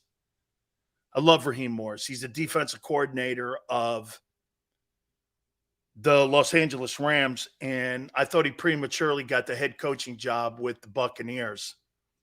And we formed a wonderful relationship, and I heard that he saved a kid's life in Vegas, and it doesn't shock me. He's from the Lovie Smith, Tony Dungy, Herm Edwards school, Mike Tomlin. All those guys were on the Buck coaching staff when all those guys were there. It doesn't shock me. Really great guy. And I posted a picture of Raheem Morris and I at Leroy Selman's restaurant when he was in Tampa. I think it was 2011. And it's you know, I've told some of you the story on how our relationship started. And I think John Gruden was fired. And then they hired Raheem. And I was doing a remote. And I remember, some of you, I've said this to. I held this up right in front of him. And there were people everywhere. And he goes, I go, do you know what this is? And he goes, yeah, no, what? I go, this is your resume. There's nothing on it. How did you get the head coaching job at the Buccaneers? He's like, he just shook his head. And I said, did you think you were getting fired when you went into the Glazer's office? He goes, I did. Instead, they gave you the head coaching job? And he goes, yeah. I said, he goes, what would you have done? I said, I'd have taken that job, and there's not a chance in hell I wouldn't have taken the job. You create generational wealth for you. You're a head coach in National Football League. Absolutely took the job. Me and him ended up having lunch every Tuesday at the Capitol Grill in Tampa. And we would sit there and just talk about things. And he would ask me, dude, how many times he asked me to join his coaching staff? He goes, what do you think? I go, well, I think your roster right now, and Mark Dominic doesn't want to hear this, but you don't have a very good roster. That roster is out of gas. And he's like, I can't tell him that. And I go, I know you can't, because I told him that. Mark Dominic sat me down at the same Capitol Grill. gave me the same thing I'm doing with you that he did with me. And I read off what I thought of his team. There was some guy, they had a guy from Clemson. Hey, Yale, I forget the guy that they drafted from Clemson. He ended up passing away, God forbid. And then there was another kid from UCLA that blew his hamstrings out. Mark Dominic drafted all these guys. And I used to get hammered in Tampa because, hey, just like with you guys don't like everything I say about your birds. Well, I was on the flagship station of the Buccaneers doing 10 shares, and I was saying shit like this. This general manager and everyone that works in that scouting department belong at a library. They're bookworms. They're not football people. That guy ended up being 25 and 55 as a general manager of the Bucs. And somehow he's on TV portraying himself like he built the team that won the Super Bowl. That was Rich McKay, and that was Jerry Angelo, and that was all them guys. There was a guy that was up in Seattle, too, that went up there. They had a really great front office, the Bucs. They had the best of everything going on. Tony built that team. He just couldn't get it across the finish line. And I went like this to Mark Dominic. I go, you picked these guys? He goes, yeah. I go, I already immediately knew that we weren't going to have, that's it, Gaines Adams. He goes like this. We drafted Gaines Adams in the first round. What do you make of him? I go, he's a lollipop. He's not tough. He's not good. He doesn't engage. His hands are terrible. He can't set the edge. He goes, we're high on him. I'm like, I'm sure you are. Boy, my relationship with the Bucs today is 10 times better. You know why? Because I'm not broadcasting in Tampa. The reason I'm not in Tampa is because Tampa Bay Buccaneers, as much as we love each other now, don't want me there. Because they don't want me telling the truth. I used to tell the truth every morning. That's why I had high numbers. I'm not in Tampa, not because of iHeart. I'm not in Tampa because of the Bucs. They don't want me talking. Especially when I had friends on Wall Street talking about when they bought Manchester United. Okay? When they bought Manchester United, they were taking resources from the Buccaneers and putting it into Man U. And I reported that because somebody on Wall Street from Shearson Lehman told me. I got suspended for it. I got suspended for – I actually showed him the facts. I go, well, here, look. The stock is down 62%, Manchester United. And why did they go to China to get the bonds to purchase the team? Why couldn't they go to Wall Street? They had to go to China or Japan, I think it was. Somewhere in Asia. They had to go and get the bonds to buy Manchester United. The Glazer family. And the Glazers hated it. Google it. False report. Yeah, well, it wasn't a false report because initially they first tried to buy the Dodgers from the O'Malley family. Then Fox bought it.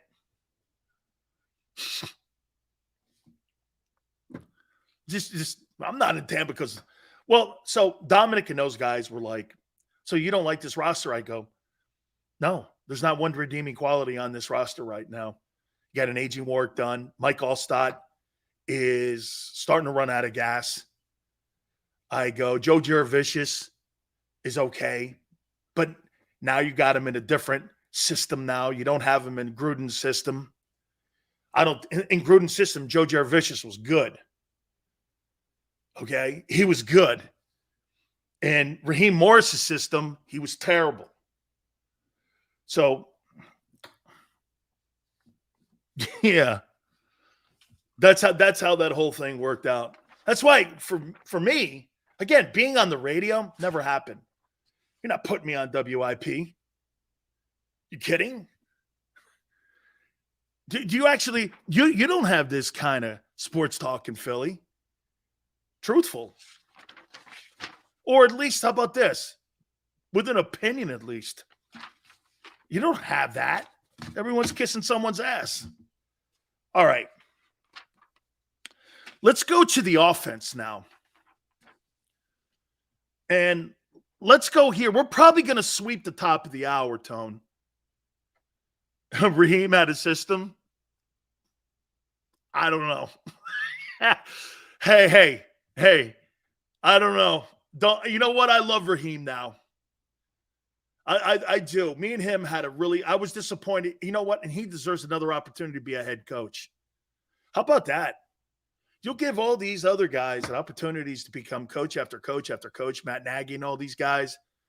And you get all of these. Dude, how does Dennis Allen get a job before Raheem Morris? By the way, Raheem Morris was the defensive coordinator on a Super Bowl winning Rams team. He didn't get one sniff of a job offer. He didn't get one sniff of a job offer, nor has he. And when he got the job, he was too young. I mean, dude, when he had that job in 2011, I mean, look how long ago that is. You mean to tell me that guy hasn't built enough equity up to at least get some sniffs thinking that he could possibly be a candidate to be a head coach? How does Dennis Allen get that Saints job? I don't know, man. I don't know, man. I have great respect. Okay, I have great respect for Raheem. Okay, let's do the offense here. And I'm going to start at the right tackle position and not at the quarterback. And what we've done, we've already gone through the defense, the Eagles depth chart, and this is my evaluation of what I want to see. And this is what I think and where they are today. And hopefully as their preparation comes and gets better for the upcoming season, this is kind of what I'm looking at where they are right now, what they need to continue to do. Lane Johnson, nothing.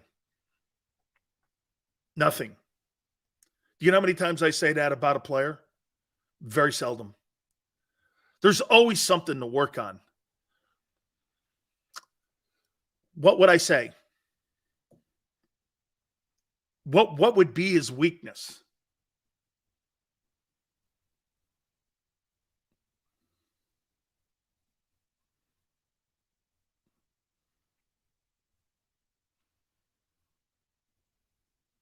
Great feet, great hands, patient as hell. I hate he plays right tackle. That's a preference, though. His skill's exceptional. Like, getting around him, impossible. Great range. Can slide his feet out wide. Can take 7s and 9s on techniques. Takes the quick inside move on well. Drives you into the pile. Protects the back door, the quarterback, and the front door. It's just a really great player. Jesus. Best player on the Eagles. Stay healthy. Yeah. Lane Johnson's the best. And by the way, Jason Peters and him. Man. Jason Peters, I would want him a little lighter. Played left tackle too. God, those are great football players. Man, just exceptional. Exceptional. Best player on your team is Lane Johnson. Right guard. Cam Jurgens, Tyler Steen. This is going to be interesting because both players, hey, who do you think has more of an upper hand in this position? Cam Jurgens, Tyler Steen, or Jack Driscoll? Because there's a transition here. And what I mean by the transition is this. Well, these guys have to go play guard now. It's not their natural position. You're basically teaching something. What I tell you, when you moved me to nose guard, not the easiest thing to do. You play a new position when you're in junior football or your freshman year of college. You don't slide over to a new position. And guard and center are like Jupiter and Mars. Completely different techniques. Completely different mentality. Everything, right guard, left guard is different. So there's a transition. The real benefit for all three of those players is that you have an exceptional coach and you got 2 Hall of Famers on each side of these guys, which is going to be a great classroom for who ends up winning this. I know the sentiment is Cam Jurgens. You know, the one thing about Tyler Steen, I don't think he's very physical. He's a big dude, though. But when you think of Alabama offensive linemen that were kind of like road graders, he ain't it. Watch him on film. He's more of a finesse guy. You know, it's funny. When I watch finesse guys come into the NFL, I will tell you this. They seemingly early have more success. Why? Well, to be a finesse player, you got to have patience. Okay? You have to have patience. And so being aggressive at that right guard position, I don't know if I want an aggressive guy. My money's on Tyler Steen winning that job. Because to me, when you're a finesse guy, played in a great system at Alabama, threw the ball around, you had patience. Jurgens looks like a very aggressive guy. You cannot be a leaner in this league. So there's going to be a transition. Lane Johnson said he loves Tyler Steen. He's a big dude. By the way, you put Tyler Steen, correct me if I'm wrong, you put Tyler Steen in that offensive line, and I think he's going to win the job. Okay? I think he's going to win the job, Tyler Steen. So you got a 6'8" left tackle, a 6'5" right guard, a 6'3" center, a 6'6" right guard, and a 6'5" right tackle. Dude, that's like the Great Wall of China. That is some large human beings. 370, 350, 300, 340, 335. Those are big dudes. Those are big. Hey, Jay. And guess what you do when you have a guy like that back there? You know, one thing I worry about with Jurgens, because he's not the tallest guy either. You can kind of see Jalen back there. When you got a guy like Tyler Steen back there, it's like having Barry Sanders back there. You got those large walls of dudes and that humanity of man. And you're a defensive guy. Sometimes it's hard to locate the running backs and the quarterbacks because you got like 100 feet worth of men. I mean, these guys are enormous. So to me, I'm leaning towards the big dude and the guy with the better feet. Okay, remember something. The closer you get inside, you got to have really great feet because you got a lot of traffic at your feet. Jurgens is 6'3". This guy's 6'6". I don't know. Okay.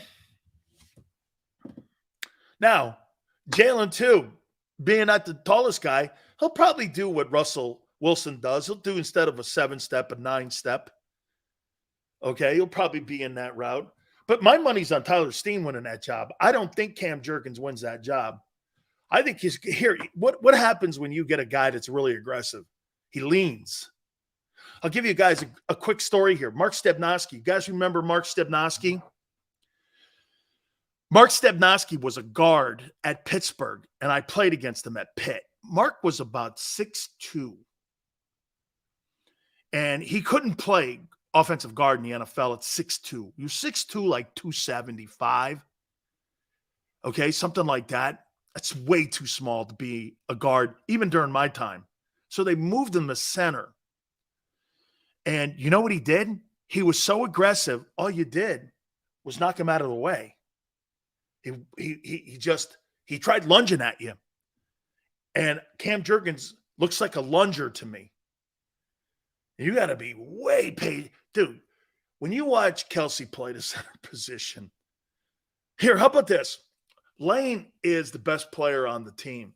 Kelsey's the most technically sound guy on the team. He is just snapping the ball, scoop and slip, edge, setting the line.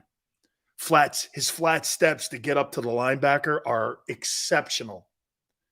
It's textbook. His feet are textbook. Like, he must practice that in his backyard. He must practice that. I haven't even well, here we are. So I think the kid's team wins. Kelsey, to me, health, another guy, along with Johnson. Health. Man, Kelsey's hands are strong. Slipping and scooping, chipping, second level, energy. And by the way, you know how motivating that is to see a center at the third level in games and he's down the field blocking? You're watching that. And by the way, you're a D lineman and you're watching a center blocking a safety down the field at the third level. That means he took the nose on the linebacker, he chipped him so that the backside guard can get him, and he's up on the safety. Shit, dude. You know how many centers can't get to the second level, let alone the third level? That is, it's a privilege to watch it. It's a privilege to watch it. Landon Dickerson, health, patience. Got to stay healthy. Been nicked up a little bit, okay? And patience. He's aggressive. And he can get that. He gives you his inside shoulder sometimes. Reggie White would shake that guy's change out of his pocket if he gave him that shoulder. Or Jerome. Or even maybe Jalen Carter. You give that shoulder up to some of these elite defensive tackles, they'll shake the change out of you. Don't give a shoulder up. And what happens is a guy, they'll lunge like this, and they'll give a shoulder up. They'll take that thing, rip that down, swim right over or rip under. Or power move you in. Can't do that shit. He gets aggressive. I love the kid. I think he's Pro Football Focus doesn't have him. Actually, it has Sayamalo ranked ahead of him. I don't subscribe to that. I don't. Landon's 330. I'd like to see him around 320. 10 pounds lighter wouldn't hurt him. He's an aggressive.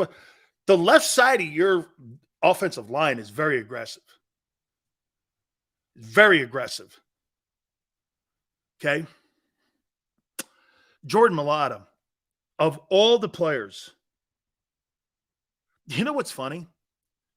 Both your tackles are not true big guys. And what I mean by that is they are huge guys. Wasn't Lane a quarterback or something? And Dickerson was a rugby player. These guys had completely different mentalities and passions for other positions and other sports. What's that mean? These guys are athletes. Your bookends are athletes.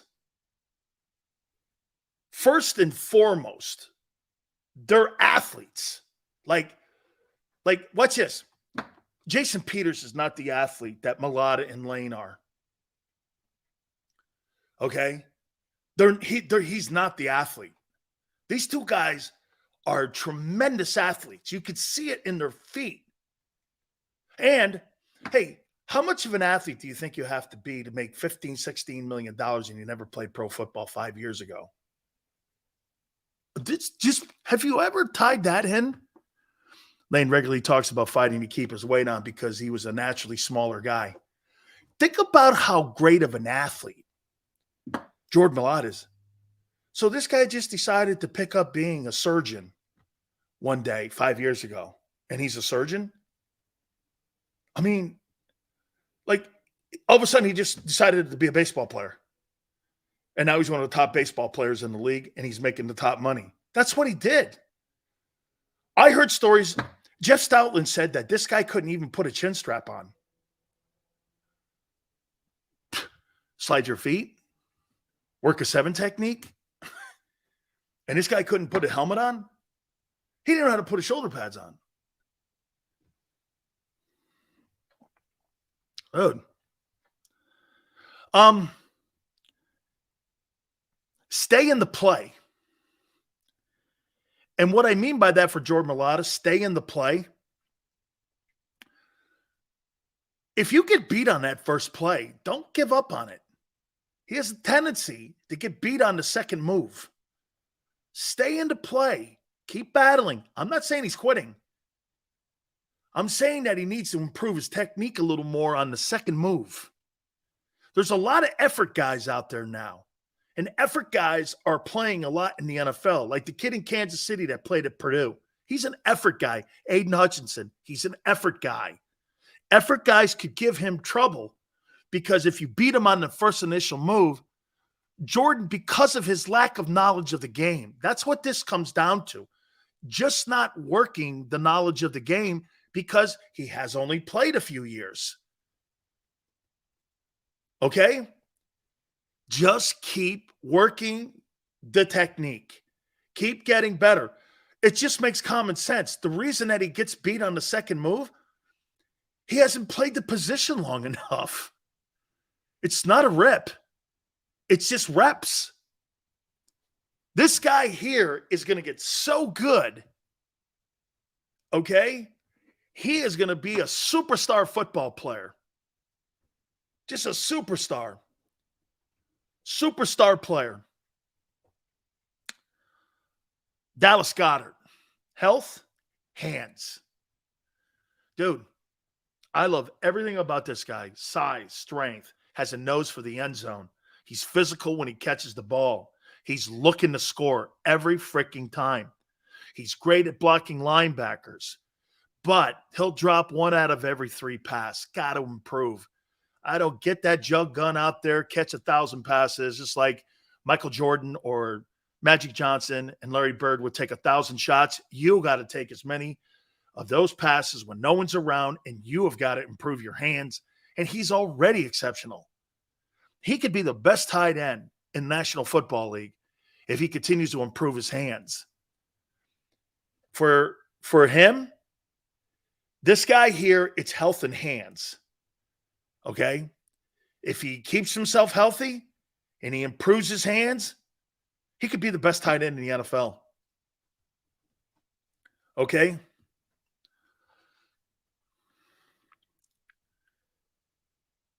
Quez, just get better. Here's a problem that I have with the Eagles here and their mentality at this third wideout position. Let me ask you this. It's the most underutilized position on the football field for the Eagles, defensively and offensively. Why is that? How many corners how many teams do you think in the NFL have 2 great corners on them? What would you say? How many teams do you think have 2 great corners? Quez, just get better. That's a hey, wait a minute. But think about it. I'm going to show you where I'm going with this. Okay? What it's the most underutilized position on the Eagle offense. Why is that? Do you know how many teams don't have 1 good corner? I mean, okay, so you think, JM, there's maybe 5 teams that have good corners. 5 teams. Think of that. You get nothing out of WR3. You put a skilled guy at WR3, you're going to have that guy running wild in that offense with all those stars on it. Why not have a competent guy in that? Now, I get that you use Quez as the only reason that Quez Watkins is WR3 right now is because of his speed. And you have to game plan that if you're a coordinator. That's the only reason that you do that. Okay? But you're getting nothing out of that position production-wise. Getting nothing out of it.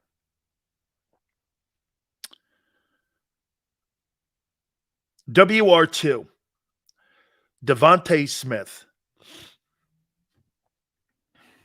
He doesn't have his NFL body yet. I would say for him,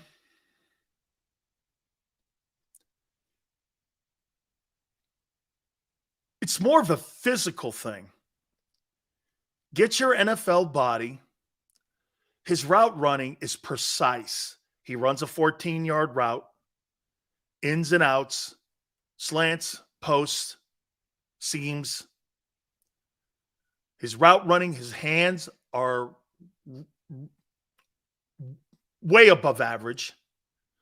I would say one thing that when he's working the sideline, know a little bit where you are more on the sideline, but that's going to come with more reps and more games. Did he get better from year one? Absolutely. And I think having AJ over on the other side showed him how to work the space. You know who was horrible at that? Chad Johnson. Chad Johnson ran awful routes, didn't know where he was half the time on the field, and that's why when he went to New England, he never played. They hated his route running. He didn't know how to deal with the spacing. He wasn't a smart player. Is it about greatness or money now? It used to be about greatness. I think the ones that you have, look, I think there's a bunch of guys on the Eagle team that want to win. I do. I think there's a bunch of guys that like winning. Winning's become contagious. You see, the Philadelphia Eagles right now, they have a disease. That organization has caught a virus. The virus is called winning. And it's contagious. Like any other virus. Everyone's infected with it. And they feel it. That's why most times after a Super Bowl loss, this is the only team I've seen in a long time. Just keep the momentum going and actually pick up the momentum. Okay? Their only cure is winning the Super Bowl trophy. That's going to be the only cure. Actually, more like kryptonite, because you never know what you get after you win that trophy. As 17's team. Team fell apart. Organization fell apart. Imagine that. Think about that for a second as we move on here. The organization of the Philadelphia Eagles fell apart with success. And the Philadelphia Eagles, with the failure in Super Bowl 58, are getting better. They're learning more from what has happened now and probably 17. And they're applying it both. Okay? A.J. Brown. WR1. This is what I would say about him. Dude, you have got to be better when the play is not coming your way. When the play's coming his way, in the run game, he will knock guys out. But if he's backside of the play, he'll take the play off. Can't have it. You can't be Randy Moss. You got to play all the time. And by the way, on interceptions, try showing me an effort. Okay? I don't mind the shit talking. Those guys all do that. I don't care about that shit. I don't care. Standing on park benches, your coach wants to be a fool. You want to do all that shit. That's fine too. I don't care. It's all good. It's all right. As long as you're winning, I don't care. When it becomes counterproductive, I start caring. But you got to be better when the play's not coming your way. He gets a little lazy out there. And I think that's why he said the other day, I want to be a better and complete football player. And to me, that's where I got that from too. Because when you watch him and the play goes front side and he's on the backside in the Z, he takes the play off. Dude, you're a decoy because you're making $25 million and you're A.J. Brown. Think about what Randy Moss used to do to his offense all the time. When the play didn't go his way, dude, you knew that cornerback could slide over and cheat because that play wasn't coming back to him because Moss took plays off. I can't stand when players run half-ass routes because they know the ball isn't coming to them. That's the mentality of the wide receiver, Tone. When you run every route, and see, this is what Devontae does better than AJ. Devontae runs every route like it's coming to him. Okay? And that's what makes him more of a professional. when you run every route the same, it makes it harder on the defense to predict where the ball is going. It's right. It's a common issue. One of the things that you used to watch when you watched with Randy Moss, or you watch with any great wide receiver, especially the ones that take plays off when the play's not coming to them, and you watch them backside, what you would do is you would hear your safety, and then the safety would communicate down to the linebacker, and then the linebacker would communicate down to the defense. And you know what that would do? When I know that wide receiver like A.J. Brown, that thing's not coming front side to him, and he's on the backside, what do? You slide the front. And what you do is you put your offense in a poor situation because you know why? He's tipped the playoff. He's tipped the playoff. That's right, Steve. Devontae Smith is committed on every single play that he plays football in.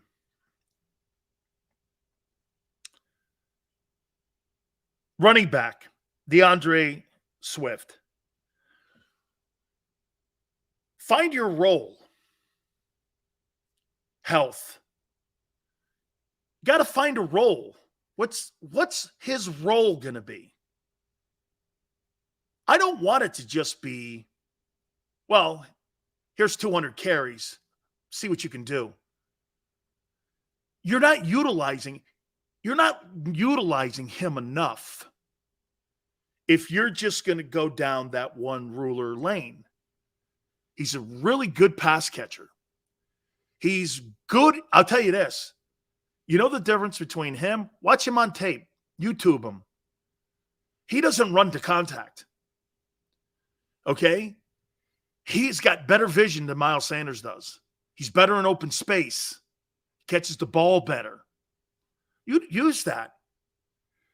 If Swift gets 800 yards and 600 yards catching, you won't be able to defend the off. It'll be difficult to defend the offense anyway. But if he's up in those numbers like that, it'd be impossible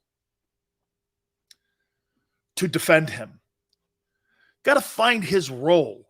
Jalen will help him find that role. By the way, I want to know what kind of pass blocker he is in the pass game.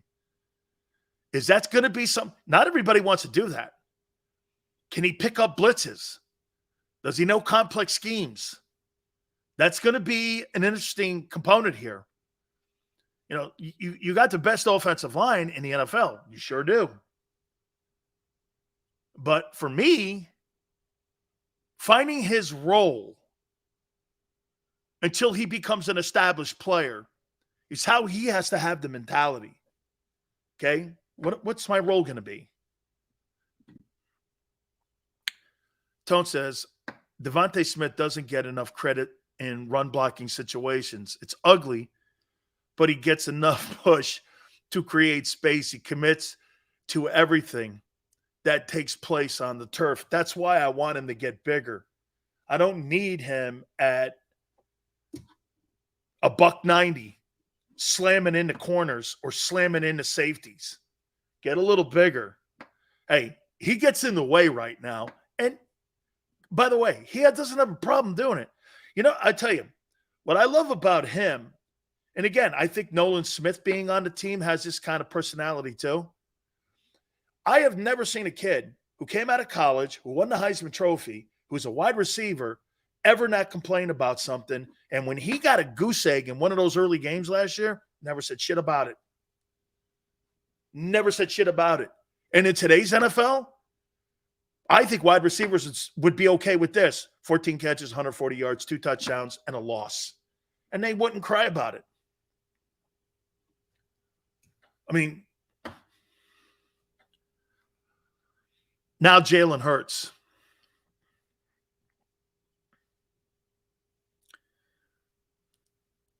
Health and patience. His patience. When you're a young player, the game is coming at you fast. By the way, see, when I look at Josh Allen, dude, he needs 10 times more patience. You know, punting is okay. You know, jamming the ball in double coverage, versus a punt? What's safer? Punting, field position, turnovers. That's how you win titles. Field position, no turnovers. Throwing into double coverage, making a spectacular play, it's not going to win you Super Bowls. You know what it's going to win you? Criticism. Okay? Patience. The one thing that became evident in the way Jalen ran the RPO is that he, again, I think it was Bruce Arians that I was talking to the other day about this. I've never seen a Wildcat quarterback throw the ball like that. He's a Wildcat quarterback. Like, this is what Sean Payton envisioned Taysom Hill to be. But Taysom Hill can't throw the ball like Jalen. Everyone is looking for Jalen Hurts now. That's why Anthony Richardson was drafted. Anthony Richardson was drafted because why? His great numbers at Florida, they were very pedestrian. They drafted him because they see the kind of shit they can build like they're building in Philly.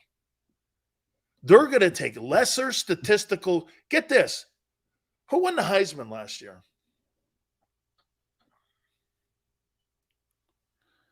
Caleb Williams, right? Caleb Williams is going to be one of the most sought-after quarterbacks in the upcoming NFL draft. Kid, you got to beat Utah.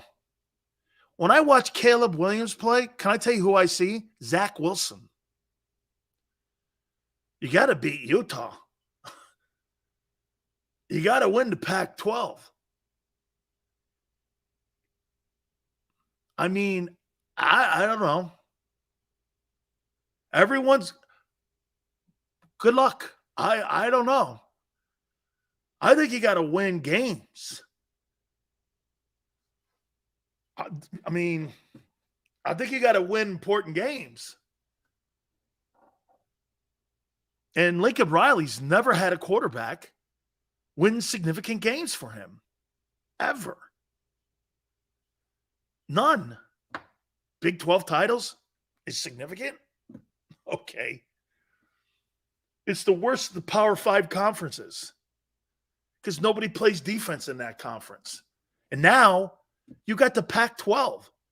Do you know the Pac-12 had the lowest output of draft choices this last April than in the last 30 years? They had 27 players drafted in the top 259 picks.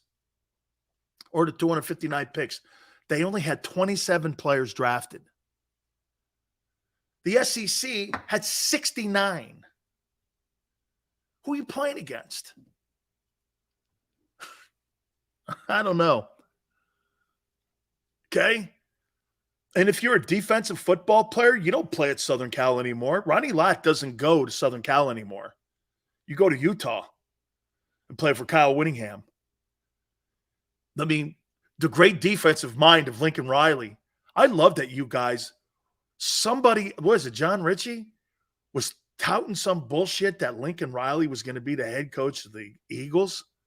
Okay. So really? What does he know about defense? He hasn't had a football team that was a defensive football team in his entire coaching career. I don't know. So when I look at the offense, I would say finding a role for DeAndre Swift,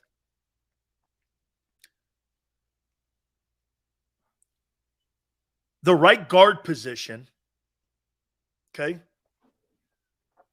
But if you look at the offense, it's the best offense in the NFL. Weapon says Utah, Arizona State, Stanford, UCLA have always gave USC problems. Might as well throw Colorado in there now with Prime.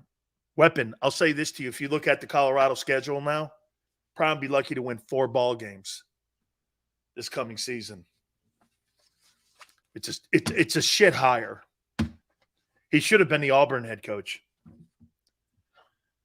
Okay? The reason that he put all those players in the portal They won one ball game last year. He's got a big time hole to dig out of. I think Caleb will end up with McVay in LA. That means that the Rams will suck and they'll be tanking. Okay?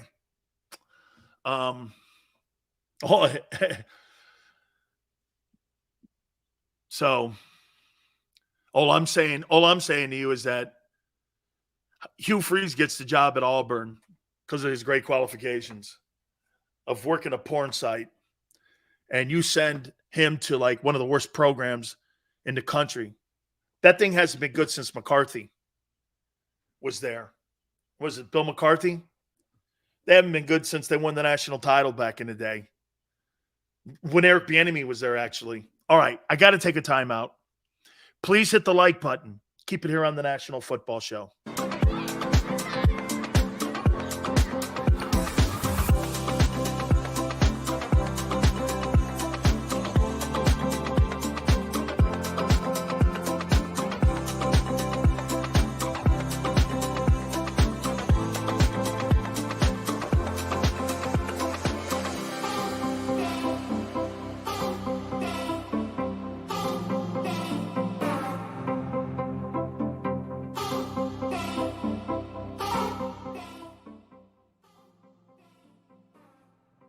Heading down the shore.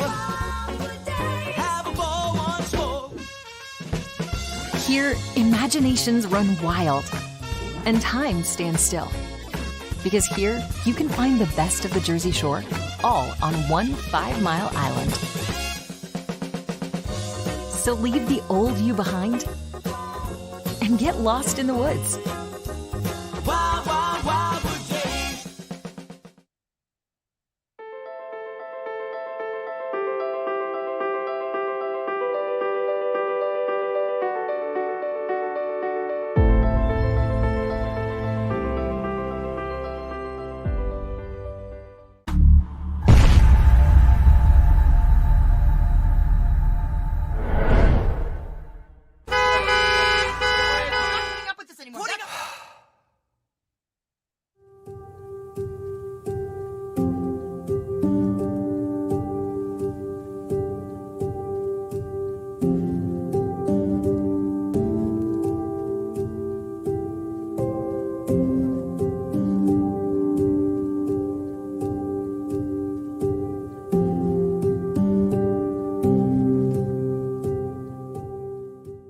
Score and save in southeastern PA and Delaware with Colony Pools this football season, and let the experts close your pool with a custom Merlin safety cover in green for the birds. And if you join our Winter Watch team, we'll give you another 20% off, and Colony Pools will handle it all. Keep your tiles on your pool, not in your pool.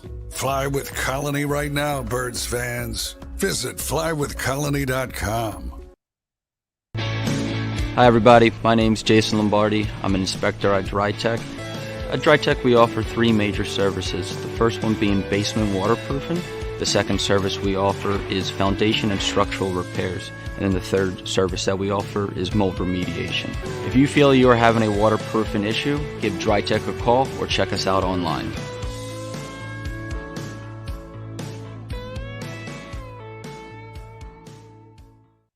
EAGLES,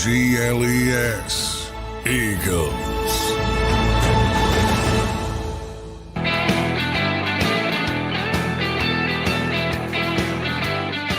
Brock Purdy's the lead candidate with the 49ers.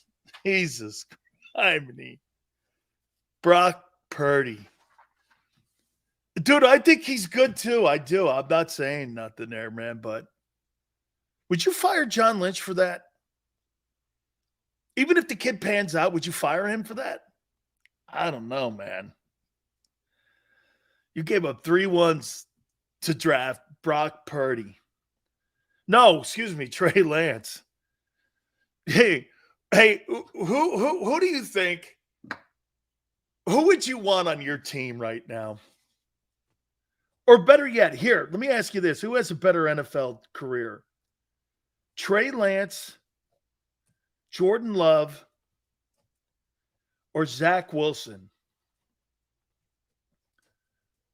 Which one of these players goes on? Do you think all three of these guys are out of the league in 2 years? You think all three of these guys are out of the league in 3 years? Trey Lance, Jordan Love, Zach Wilson. Wow. Oh, man. Holy shit. All first-round draft choices, man. Zach Wilson was the second overall player taken. Holy piss. You gave 3 ones up for Last Dance Lance. Holy cow. Hey, Niner guy, man. Phew. If I were you, I would show up to Santa Clara hammered every single game. And maybe me being drunk, I could come away going like this. Hey, that guy played great. I think he did. Yeah. You should go to every game drunk. Holy cow. Jordan Love, I don't know. We'll see. I think Jordan Love probably, out of all these guys, will have maybe the better career. Zach Wilson. Zach Wilson needs to get that Tinder profile working for Mills. The only thing that Zach Wilson's going to be working on this year is his Tinder profile. And he should have a picture of Aaron Rodgers in his Tinder. Put a picture of Aaron Rodgers in his Tinder profile, or maybe his mom.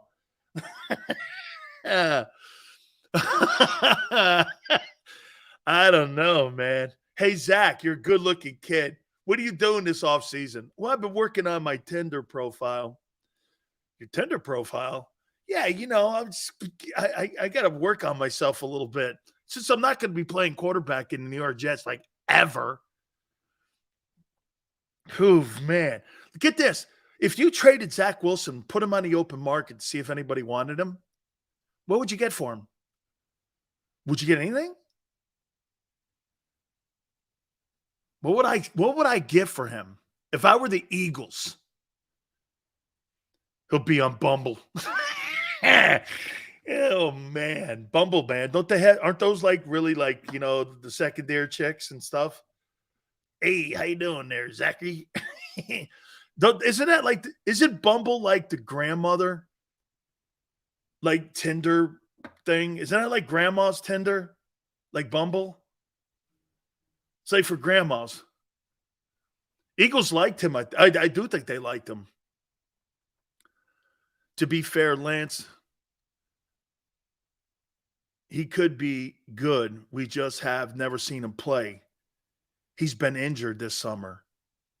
No. You mean Purdy's been injured? Dude, he's at OTAs. Anton says that Purdy's a fraud. Wait a minute. The general manager of the 49ers came out today and said that Brock Purdy's the lead horse in the stable right now. He's Secretariat, and one play Trey is a nag. He's a nag. Oh, man. All right, here, I got to say this to you, man. I got some bad news for you guys. This is bad news. The Dallas Cowboys, either today or tomorrow or tonight, are going to offer DeAndre Hopkins a contract.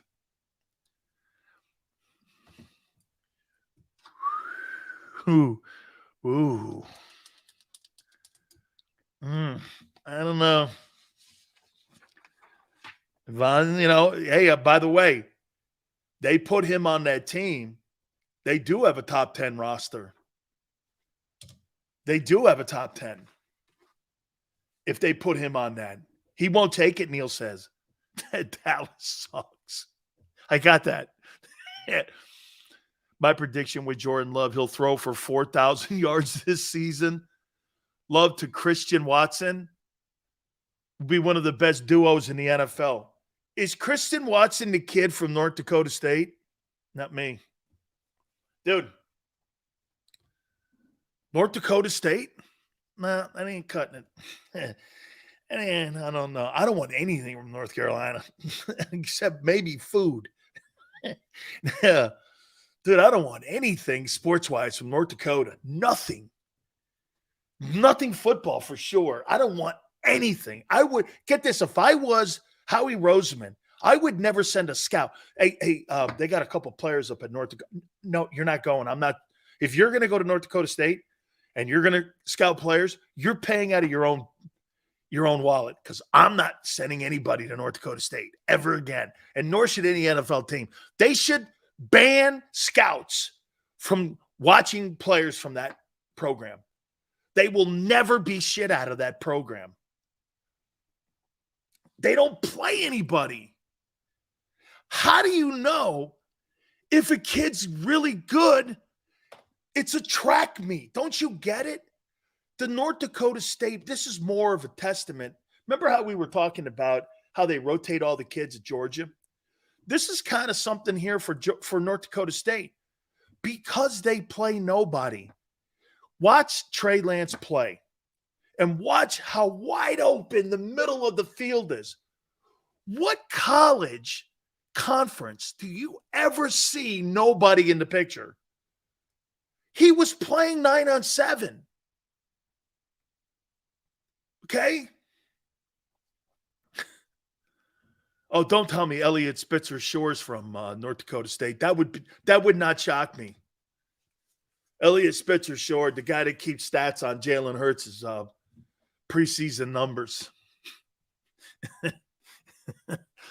Yeah, Paulie Shore over at the Inquirer, quite a dude. I'll tell you what. You want to know who the ultimate cheerleader is in Philly? He's it. Go Eagles. I'm kidding. I kid because I love. Oh, man. All right. I'm going to throw this at you here. Two things NFL-wise.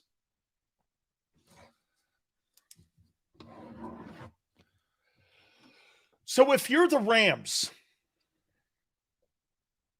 what if the Rams have a non-successful season this year and they don't make the playoffs?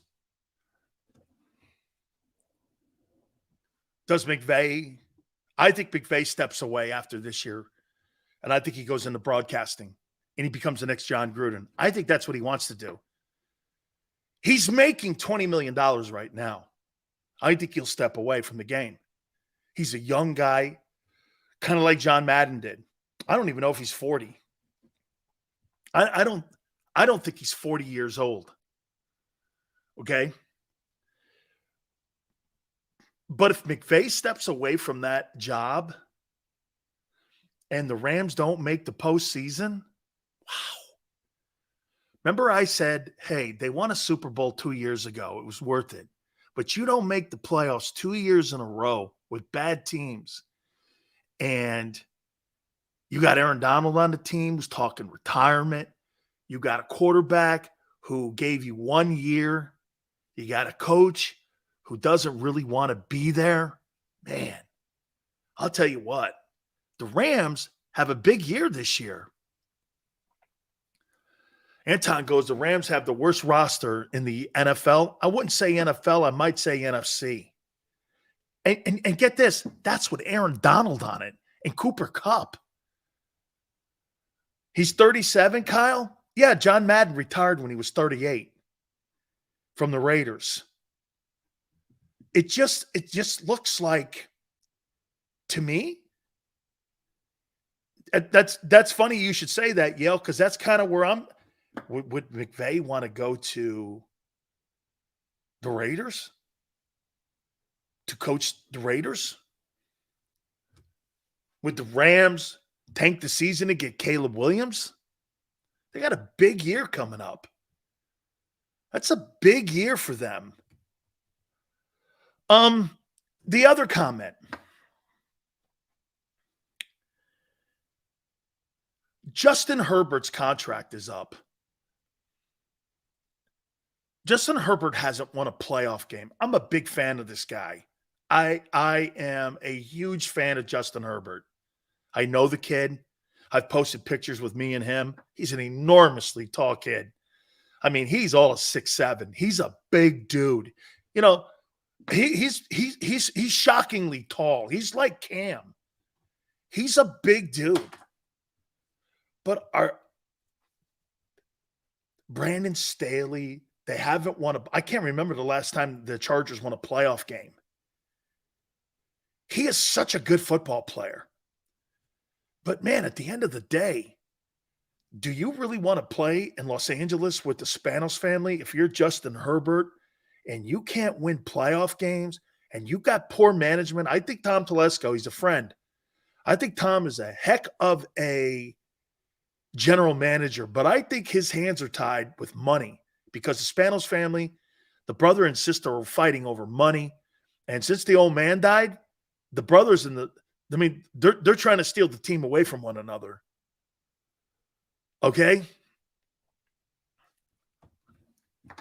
Hey, JM, JM, could you not have eaten a bowl of soup off my head? Dude, you could have ate a Thanksgiving Day turkey off my head, and I'm 6'1". That guy made me look like I was in I don't think I had shoes on. I was at that. Hey, by the way, that picture, JM was at the Big 12 or the Pac-12 media get together, and I was the host of the Big 12 media day, and so we were there for a couple days, and they brought all the players over, all the head coaches. By the way, I met Chip Kelly there. Chip had just gotten a UCLA job. Yeah. Dude's a giant, man. He really is. But man, they got to win. Okay? He has to win. Here's the other one before we take a time out here. Guys, you've been right on one thing when it comes to the player that I like at the quarterback position. I like Josh Allen. I'm a Josh Allen fan. Dude, you got to go deep. You got to get to the AFC Championship game. To make me feel that you're progressing, got to get there. You're talented. You're gifted. You're all of that. You're big. You played all 17 games, something Jalen Hurts will never do. He's just not that size of a guy. 50% of the Rams roster are 2023 UDFAs. Wow. And I do not believe Les Snead and Kevin Demoff, the management team with the Rams, is as talented as Howie to retool that. Okay? I do not believe that they are.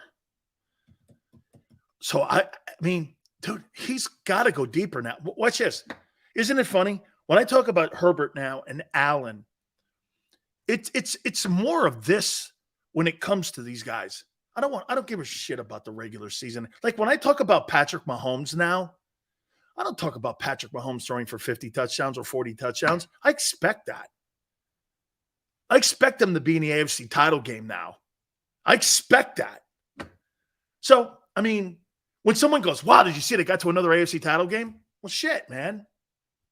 Why are you paying them $500 million? With big money comes big expectations.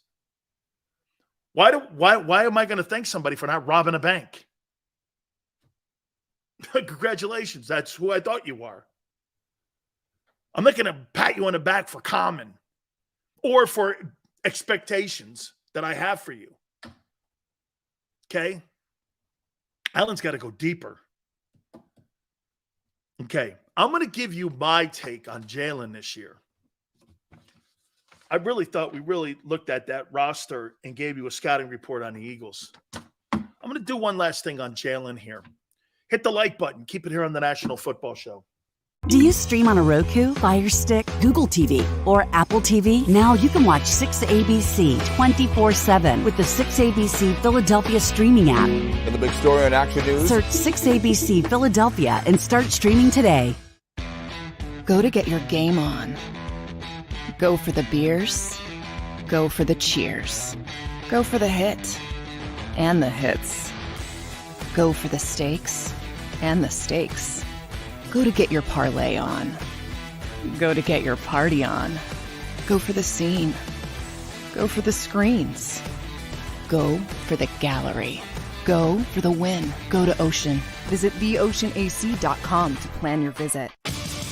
The greatest fans on earth. It's a bold statement, but would you expect anything less from Philadelphia? 58 years of heartache creates a toughness, a grit, a resolve not found in most. Sure, our prayers were answered, but now that we've had a taste, we're looking for more. Pondley Hockey, official partner of the Philadelphia Eagles.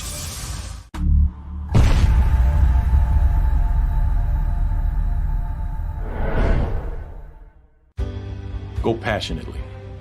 Go fearlessly. Go confidently. Go Birds! Go confidently towards your goals with First Trust, Philly's hometown bank for nearly 90 years, and the official bank of the Philadelphia Eagles. We're focused on getting you over the goal line. So go with conviction, go with trust, Go Birds! and go forward with us by your side. First Trust Bank, the official bank of Philadelphia Dreams. Oh, and go Birds. All right, did you know I was the mommy slam dunk champion? Really? Yes, really don't sound so surprised. Let's see it. Oh, you're ready. All right, here we go. Let's hear the crowd. So go to right, go to left, fake 'em out. Mama, go up, up, up. She did it. Again? You can't avoid gravity, but United Healthcare can help you avoid financial surprises by helping you compare costs and doctor quality ratings. United Healthcare. Uh-huh.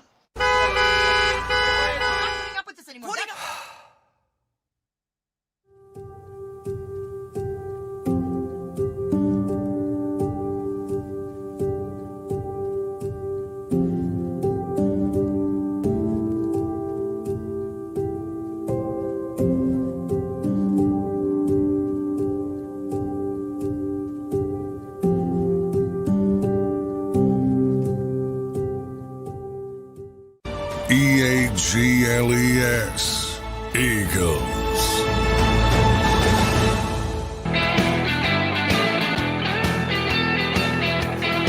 But still, Jalen Hurts just wrote on his Instagram, hungrier than ever. Hungrier than ever.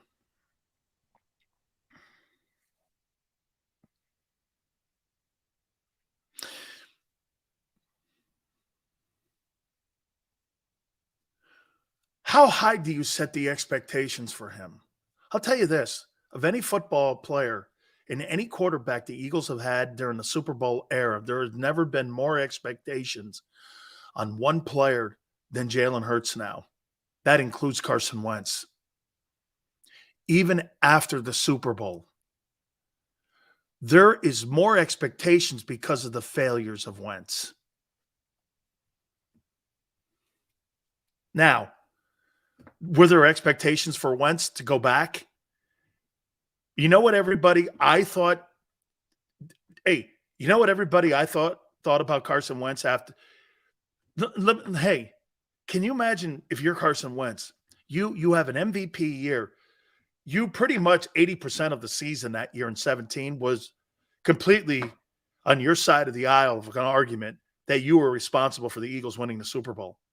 You could theoretically say 80% of that season, he did it.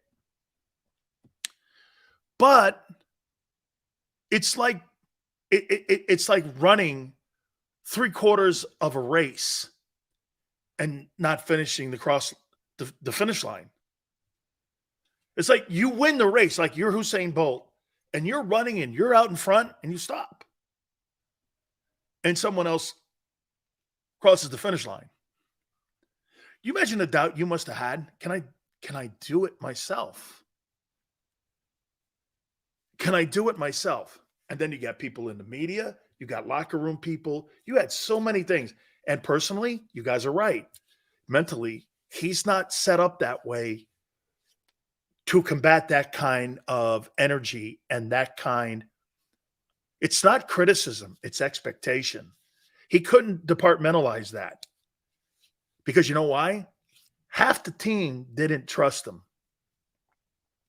Jalen has convinced this, even if shit goes sideways.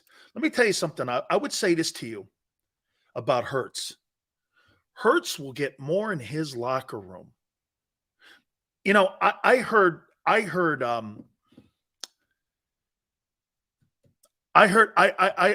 Ellis talking today about how Michael Vick handled that Riley Cooper thing and how what a leader he was. Okay? I heard him talking about that. Michael could have made that thing into a shitstorm. Coming out of prison, man, put him in prison. I'm not saying he didn't deserve it. Just saying he could have had a lot of energy of anger towards anything and anybody, especially with something like that. He could have turned it into a shit show like Kaepernick did. What did he do, though? He diffused it. You know how you win your teammates over when you're diffusing shit and you're showing leadership? Carson's not set up and never will be. Carson Wentz will never be a starting quarterback in the NFL that does anything significantly ever again because you know why? No one believes in him. And he has trouble believing in himself. What Jalen has done is he set the room up for failure. And what I mean by that is everyone knows this. Shit, man, you go through stretches where you're not playing your best. You're injured. You got something going on. Something's in the building, whatever. But it's how you conduct yourself. It's how you handle yourself. It's how you lead. You know, those intangibles that you talk about. So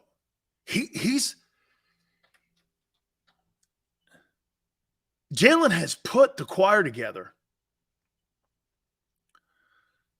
And he knows there's going to be bumps and bruises, especially this year. But I can't wait to see when adversity hits. How does he handle new adversity? Had a lot of winning last year. And look at how he handled the fumble in the Super Bowl. Do you know a guy like that must go to bed at night and see that play every night, and it must kill him? You should get working on it.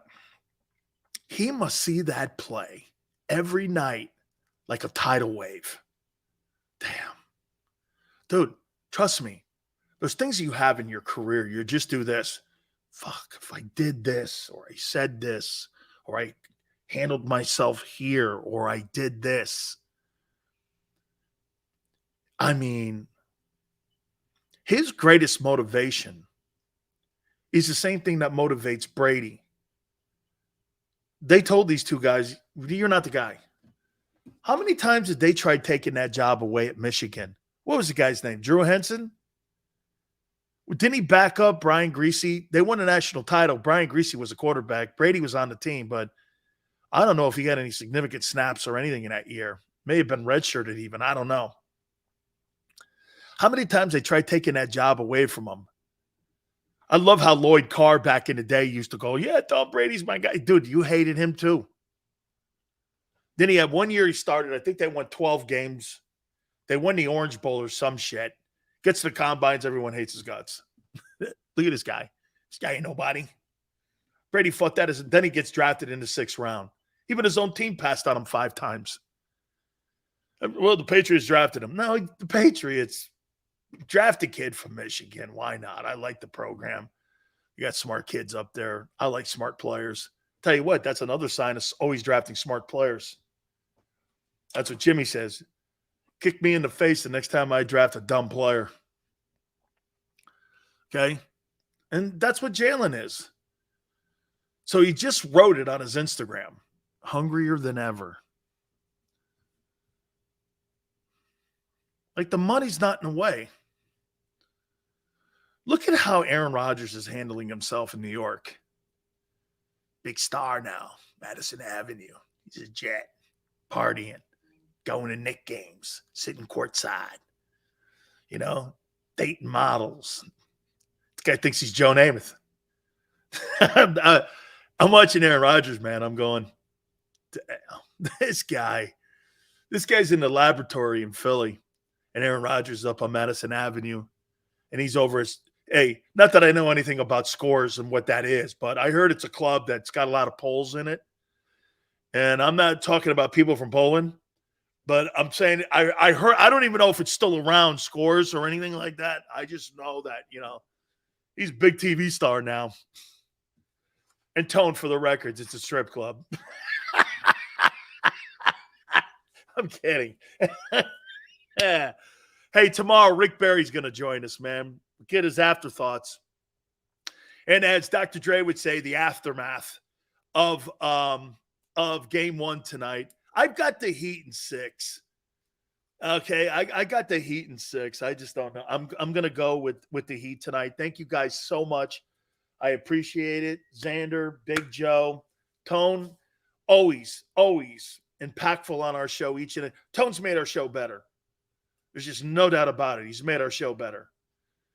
It's smooth. He's insightful, brings a lot to the show, and I can't thank him enough. Thank you, Tone. Tomorrow, 3 to 6 Eastern, we shall see you on the flip side.